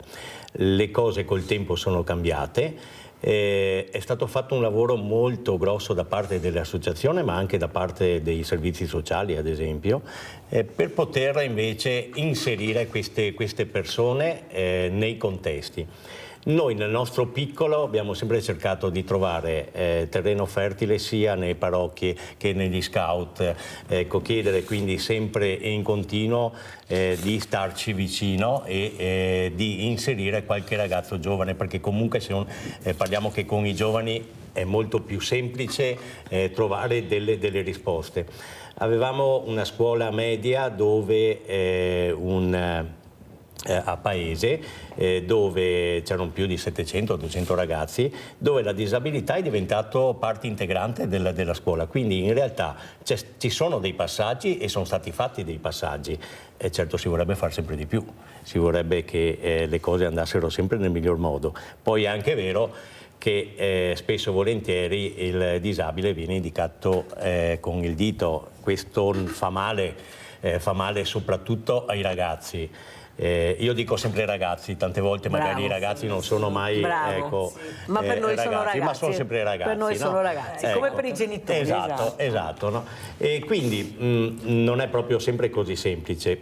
Però le cose sono cambiate, cioè io direi che in positivo sono cambiate, la gente è molto più disponibile, la gente è molto più presente, c'è tanta gente buona che non si parla mai per la televisione o per i giornali, ma c'è veramente tanta gente che è buona. Io li porto qua, stia tranquillo che i buoni, i cattivi no, ma i buoni vengono a sedersi su queste sedie. No, i buoni ma ce ne sono tanti, perché noi vediamo com'è la situazione, cioè noi tante volte io e la Paola, ma insieme col direttivo, insieme con i nostri soci eccetera, ci demoralizziamo, è normale, no? Col tempo dopo ci si demoralizza perché le cose non vanno nel verso giusto, ma poi dopo arriva sempre una risorsa, arriva sempre qualcuno che si pone, si mette davanti e ci dà la sua solidarietà, e questo ci motiva ogni volta per andare avanti. Allora saluto anche Nicola Petenuzzo, sindaco di San Giorgio in Bosco. Grazie Buongiorno. Sindaco di essere qui, noi abbiamo bisogno dei sindaci perché sono gli unici che con i quali riusciamo a interloquire, sono quelli in prima linea. Però prima sentiamo Cesare da Angugliano. Ciao Cesare. È caduta la linea, vediamo se riusciamo a riprenderla. Allora sindaco, non so se ha sentito le parole del presidente Luca Grosso, presidente Non voglio la luna, pensate che bellissimo titolo, Non voglio la luna, e anche della vicepresidente Paola Pozzebon. Cosa dice sindaco? È così difficile fare squadra anche per voi, perché poche risorse, ecco, vi chiedono molto, ma molto impegna economicamente, la coperta voi ce l'avete sempre corta, non so perché quelli in prima linea hanno la coperta corta, quelli l'ultima la coperta larga, questo non si riesce a capire. Prego sindaco. Sì, buongiorno a tutti e grazie per l'invito. Non ho sentito tutto il discorso che hanno fatto gli ospiti in studio, purtroppo perché ho avuto problema nel collegamento, però ho sentito e apprezzato il suo passaggio. E purtroppo è vero quello che ha detto lei. A volte tanti progetti e tante iniziative e soprattutto tante attività importanti rivolte ai ragazzi portatori di handicap o diversamente abili sono, non dico frenate, ma condizionate un po' da quella volontà di coltivare il proprio orticello. Noi stiamo lavorando come amministrazioni, come enti locali su tantissimi progetti. Uno fra tutti l'abbattimento delle barriere architettoniche, che c'è ancora tanto da fare purtroppo, nonostante siano stati fatti investimenti importanti e sia sicuramente aumentata anche la soglia dell'attenzione per mettere in condizioni queste persone di muoversi liberamente nei territori dei nostri comuni e all'interno delle strutture pubbliche, ma c'è ancora tanto lavoro da fare. E c'è tanto lavoro da fare appunto per collegare quella rete importantissima, preziosa, perché è vero che c'è una certa difficoltà di dialogo, ma va anche riconosciuto il merito e l'importanza e il valore soprattutto di tantissime realtà che lavorano con questi ragazzi, che danno a questi ragazzi anche delle prospettive di vita molto importanti. Sicuramente negli ultimi decenni c'è stata anche una evoluzione culturale importantissima, perché io ricordo quando ero a scuola io avevamo 2 ragazzi portatori di handicap e sicuramente i tempi e le persone non erano ancora in grado di capire cosa servisse loro per essere accettati anche dalla società, insomma, dal contesto della classe, dai coetanei, perché c'erano sicuramente posizioni molto più rigide, dettate forse anche da una cultura che purtroppo tante volte la persona che portava un handicap veniva quasi nascosta alla gente, non so se per vergogna o per difficoltà appunto nel dare loro strumenti che potessero renderli in qualche modo autonomi nella gestione della loro quotidianità. Insomma, si sono fatti passi da gigante, adesso abbiamo ovviamente tante altre sfide da affrontare, anche e soprattutto nella fase in cui queste persone diventano adulte, perché ci sono dei percorsi garantiti fino ad un certo punto della loro vita. Vede Sindaco, devo correre purtroppo perché il tempo è tiranno, le domande sono tante, anche ascoltare gli ospiti è importantissimo. Il problema è che parte tutto da voi, dai sindaci, e spiego il perché. Sono gli unici che riusciamo a votare, perché più in là non andiamo. Abbiamo questa famosa preferenza, non calata dall'alto, ma ce la troviamo, e se lo conosciamo, che è stato bravo, che è seminato bene, lo premiamo, perché gli facciamo fare il secondo e anche il terzo mandato, chi vuole farlo. Il problema è che dopo questo sindaco deve fare gli assessorati, e lo sa benissimo quando fa la lista del sindaco. E nelle lista la persona crede, il cittadino crede e vota.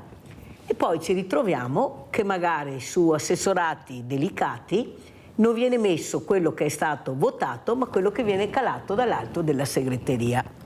Ma bisogna dirle le cose, sindaco, perché dobbiamo anche parlarne, Allora, non sempre, non dappertutto, però i casi ci sono e sono casi eclatanti. E cosa succede? Succede che se questo assessore o questa persona non è competente o non sa di cosa si parla o non ha la sensibilità soprattutto per seguire questo percorso, questo fragile si trova con le spalle al muro. E questa associazione, se non è forte come squadra, delle volte anche politicamente, non va da nessuna parte, non viene ascoltata. E allora io mi domando, voi che siete in prima linea, che siete riusciti a fare squadra tra sindaci, riuscite a capire che ormai c'è una fragilità che a me spaventa, che sono i diversamente giovani, che sono i diversamente agili, che sono queste figure che non possono ribellarsi e non possono difendersi perché non ne hanno la forza, non sono capaci. E qua esatto, Paola, prego, non hanno voce. Prego, Paola. Dovremmo essere, siamo Vedi noi che ti ho dato là, Paola. No, questa è una cosa che mi sta nel cuore da sempre, perché loro non hanno voce, siamo noi la loro voce. Prima la dottoressa Tuzzato ha detto una parola che mi ha fatto venire il pelo d'oca, mongoloide. Cioè mongoloide è una cosa che ti fa stringere il cuore per un genitore, ma anche per un familiare. Per fortuna siamo evoluti, nel senso che adesso sono sindrome di Down, ma credetemi, sentire la parola ancora mongoloide fa star male. Certo, e la usano, glielo posso assicurare, Paola. Quindi andiamo, sì, siamo andati avanti, però dobbiamo andare avanti oltre, perché ci sono ragazzini, ragazzi giovani che, come diceva il sindaco, finite le scuole, non sanno dove andare, hanno delle possibilità superiori a quelli che avevano i ragazzi anni fa, perché adesso ci sono tutta una serie di ginnastica, di logopedia, di scuola, di stare insieme anche con i ragazzi fino ai 18 anni nelle scuole normali, quindi diamo la possibilità anche di poter avere un futuro, aiutati comunque, ma avere una vita normale, un piccolo lavoro, una piccola casa. Sono persone. Hanno anche la fidanzatina, Sì. O il fidanzatino, Sì. Sono persone nate sfortunate. Bravissima. Non dico altro. Presidente. Ma vede, è per questo che purtroppo, o meno male, che le piccole associazioni come la nostra si impegnano nel proprio territorio, a costruire un qualche cosa. Noi nel nostro piccolo, siamo riusciti appunto tramite il comune ad aprire questo centro. Apro una piccola parentesi sul centro. Il centro era del comune di Paese, perché è stato voluto dal comune di Paese, per diversi anni pagava chiaramente quello che era la struttura, mutui e quant'altro. Aveva chiesto, ripeto, all'inizio i ragazzi erano alcuni del territorio di Paesi, ma molti venivano dai territori limitrofi. Di conseguenza aveva chiesto un aiuto ai comuni limitrofi proprio per sostenere il progetto economicamente. Sempre sì da parte degli altri, a livello verbale, ma poi dopo economicamente non sono mai arrivati i fondi. E chiaramente un'amministrazione che si è seguita, diciamo, negli anni ha dovuto fare marcia indietro e vendere il tutto all'USL, che va benissimo, cioè ci sta una cosa del genere, però averlo avuto del comune di Paese e passarlo all'USL non è la stessa identica cosa. È chiaro che poi dopo con il tempo noi come associazione, che eravamo sempre all'interno di questo ambiente, ci siamo trovati un po' messi fuori. È normale, fa parte del gioco, però questa cosa a noi ci è dispiaciuta molto. Adesso ci troviamo appunto nelle condizioni che stiamo cercando di trovare delle soluzioni per i ragazzi, che sono cose che francamente dovrebbero fare l'USL o dovrebbe fare i comuni, come ha detto lei prima. Noi ci stiamo inventando con un piccolo appartamento. Abbiamo questo appartamento, come diceva prima la Paola, un appartamento che è stato requisito alla mafia, quindi ci hanno dato a noi, va tutto bene. Però gli investimenti li stiamo facendo noi. Facendo l'associazione e la nostra associazione, che per carità vive di risorse della gente, quindi molto questi generosa. Soldi vengono investiti per questi progetti e va sempre bene, va tutto bene. Il comune ci dà una mano, perché non è che non ci diano una mano, però tutte le risorse principali economiche partono da noi o partono dai cittadini che ci danno una mano, certo. Che va benissimo. Finché ci sono le risorse. Ma non basta. Dopo ci sono appunto i genitori che devono intervenire mettendo all'interno i loro ragazzi, devono comunque pagare, diciamo, l'obulo, no? Per entrare dentro, eccetera, perché le spese sono tante. Va tutto bene, però forse bisognerebbe andare appunto su dei percorsi che siano condivisi dai comuni, dalla conferenza dei sindaci, che si parla sempre della conferenza dei sindaci, parliamo sempre molto di questa conferenza di sindaci, sono in 37 comuni, punto. Allora sentiamo il sindaco, sindaco, perché noi vorremmo anche capire, perché adesso il sociale sarà tolto dalle ULSS. Nessuno sa niente, se lei sa qualcosa, guardi sindaco, io sono a orecchie aperte di più, perché tutti gli ospiti che ho, che dovrebbero sono addetti ai lavori, non sanno niente. Cosa succederà con questa S tolta all'ospedale, all'ULSS, che viene data ai comuni? Come andrà a finire questa storia? Chi avrà tutti questi soldi da gestire? Come saranno gestiti? Lei sa qualcosa, sindaco? Allora, io vorrei però precisare due cose, poi le rispondo anche a questa, anche se siamo in una fase ancora di definizione di tutto il percorso delle nuove ATS. Allora, parlo da sindaco e anche da segretario di partito, pertanto vorrei risponderle a quanto lei ha detto prima il suo intervento quando ha detto che poi gli assessori vengono decisi dalle segreterie di partito. Non sempre, qualcuno. Adesso io parlo per la mia esperienza. Ho seguito il rinnovo di 52 amministrazioni e la mia segreteria non ha messo mai nessun tipo di parere o veto o imposizione a nessun sindaco, perché, come ha detto lei benissimo, e sono pienamente d'accordo con lei e con gli ospiti, fare l'assessore ai servizi sociali è un ruolo delicatissimo che implica competenze, sicuramente un aspetto umano e una capacità di valorizzazione degli aspetti umani importante, e soprattutto anche una capacità di gestione delle risorse altrettanto importante. Io le porto l'esempio del mio comune: noi trasferiamo circa 260.000 euro all'anno all'USL per i servizi delegati, perché noi siamo in una realtà di 28 comuni della ex USL 15 Alta Padovana, dove abbiamo i servizi in delega all'USL, e quindi paghiamo questa delega e loro ci erogano i servizi, ovviamente con tutto un intreccio di collaborazioni fra noi e loro.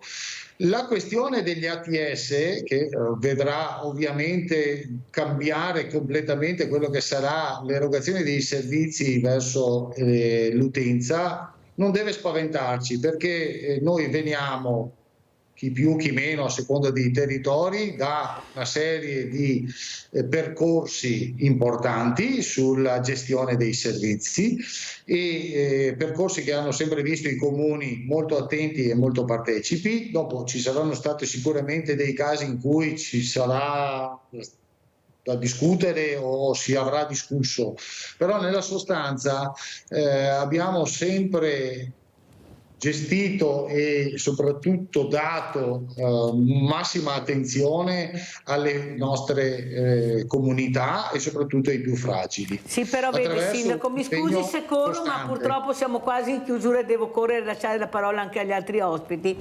Il problema è che io non devo essere fortunato come Fragile a trovare il sindaco Petenuzzo o Luca Grosso o Paola Pozzebon. Io devo trovare, essendo Fragile, quello che mi aspetta di diritto, che sono i servizi alla persona. E allora, Sindaco, capisce bene che io, come tanto di cappello per la sua amministrazione e anche le associazioni, però io non devo essere fortunato, io assolutamente devo avere quello che dovrei avere. E non ci siamo, Sindaco, è inutile che ce la giriamo. Se siamo qui con questi ospiti, tutte le mattine o quasi, Mirella, questi ospiti e queste associazioni, i conti non tornano, Sindaco. Non abbiamo ragazzi che fanno volontariato giovani. Dove sono i giovani? Nelle scuole. Perché le scuole non ce li portano? Perché noi dobbiamo andare 2 o 3 volte all'anno a fare la lezioncina, che se ne intrighiamo 2 siamo già fortunati? Perché non ce li portano? Eppure dove vogliono li portano. Come mai il mondo del volontariato deve pagare per fare i centri estivi?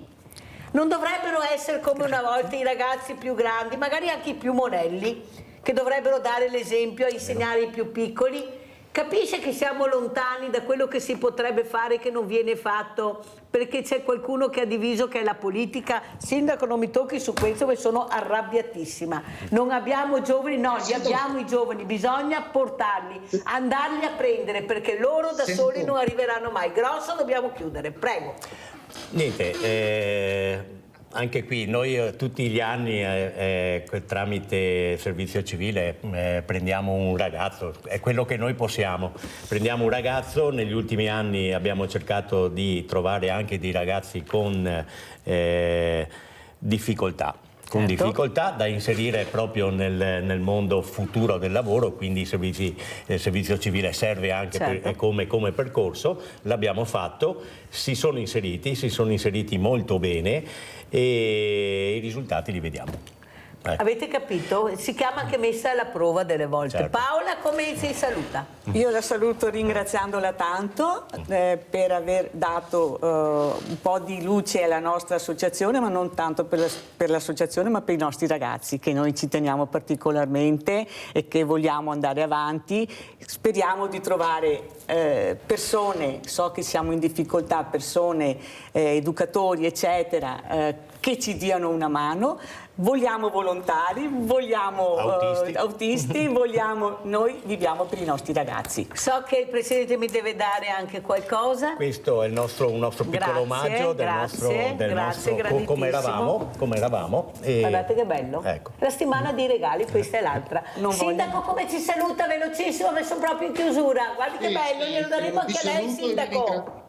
E vi ringrazio. Ovviamente ci tengo a precisare che non possiamo fare tutto a nervo fascio, sicuramente ci sono delle situazioni problematiche, ma ci sono anche tante realtà e tante amministrazioni che fanno con impegno e con attenzione il proprio lavoro, rivolto soprattutto a queste persone fragili. Allora, visto che lei è segretario anche di un partito importante, vi prego di non fare il minestrone con le associazioni, con la burocrazia, perché siamo in ginocchio. Noi stiamo compilando adesso il SILS, non vi dico cosa sta succedendo, ecco, Paola e Grosso capiscono quello che dico, cioè non è che possiamo prenderci commercialisti, avvocati per fare volontariato. Sindaco, lei è anche capogruppo, basta Sindaco, perché sparate sulla Croce Rossa, state sparando sulla Croce Rossa, attenzione, perché fermeremo questi ragazzi che non avranno più la possibilità come dicevo prima, di essere non hanno ascoltati. voce. Grazie, devo chiudere. Grazie Sindaco, si ricordi Sveglia Veneti, grazie Grosso, grazie a Pozzebò. Andiamo a pranzo con la proposta di Mirella. Grazie. Gâteau di patate.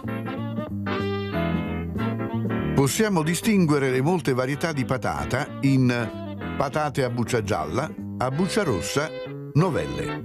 Le patate a buccia gialla si adattano in modo particolare ad essere cucinate al forno oppure lesse. In Italia le coltivazioni più diffuse sono Mona Lisa, Primura, Primura, Agata, Arsi, Spunta. Ingredienti per 4 persone.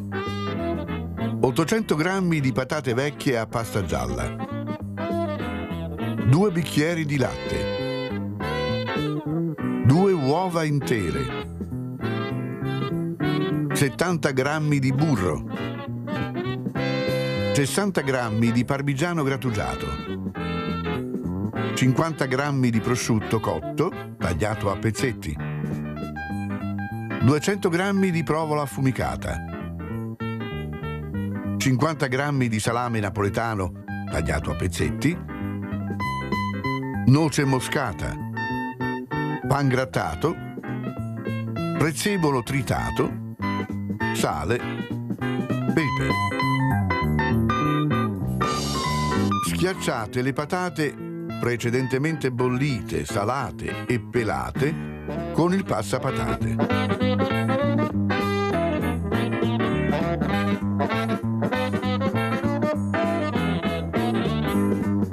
Quando sono ancora tiepide, incorporate il burro, il sale, le uova, il parmigiano grattugiato e tanto latte quanto ne occorre per ottenere una pasta liscia e spumosa, che andrà lavorata con le mani o con una frusta perché acquisti leggerezza.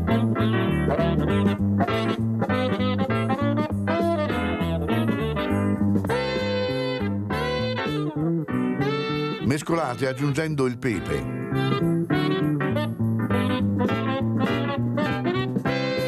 Il prosciutto.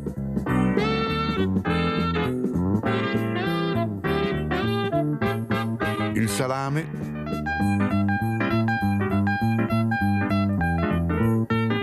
Il prezzemolo tritato e una grattugiata di noce moscata.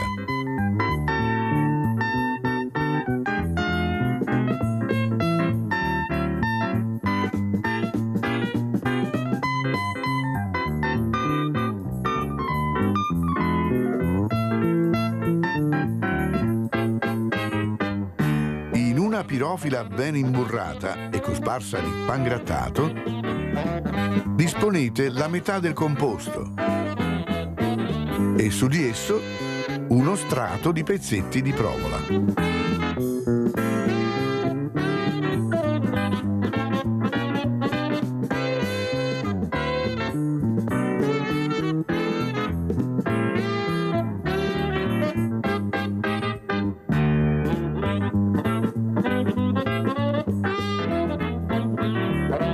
Coprite con il resto dell'impasto.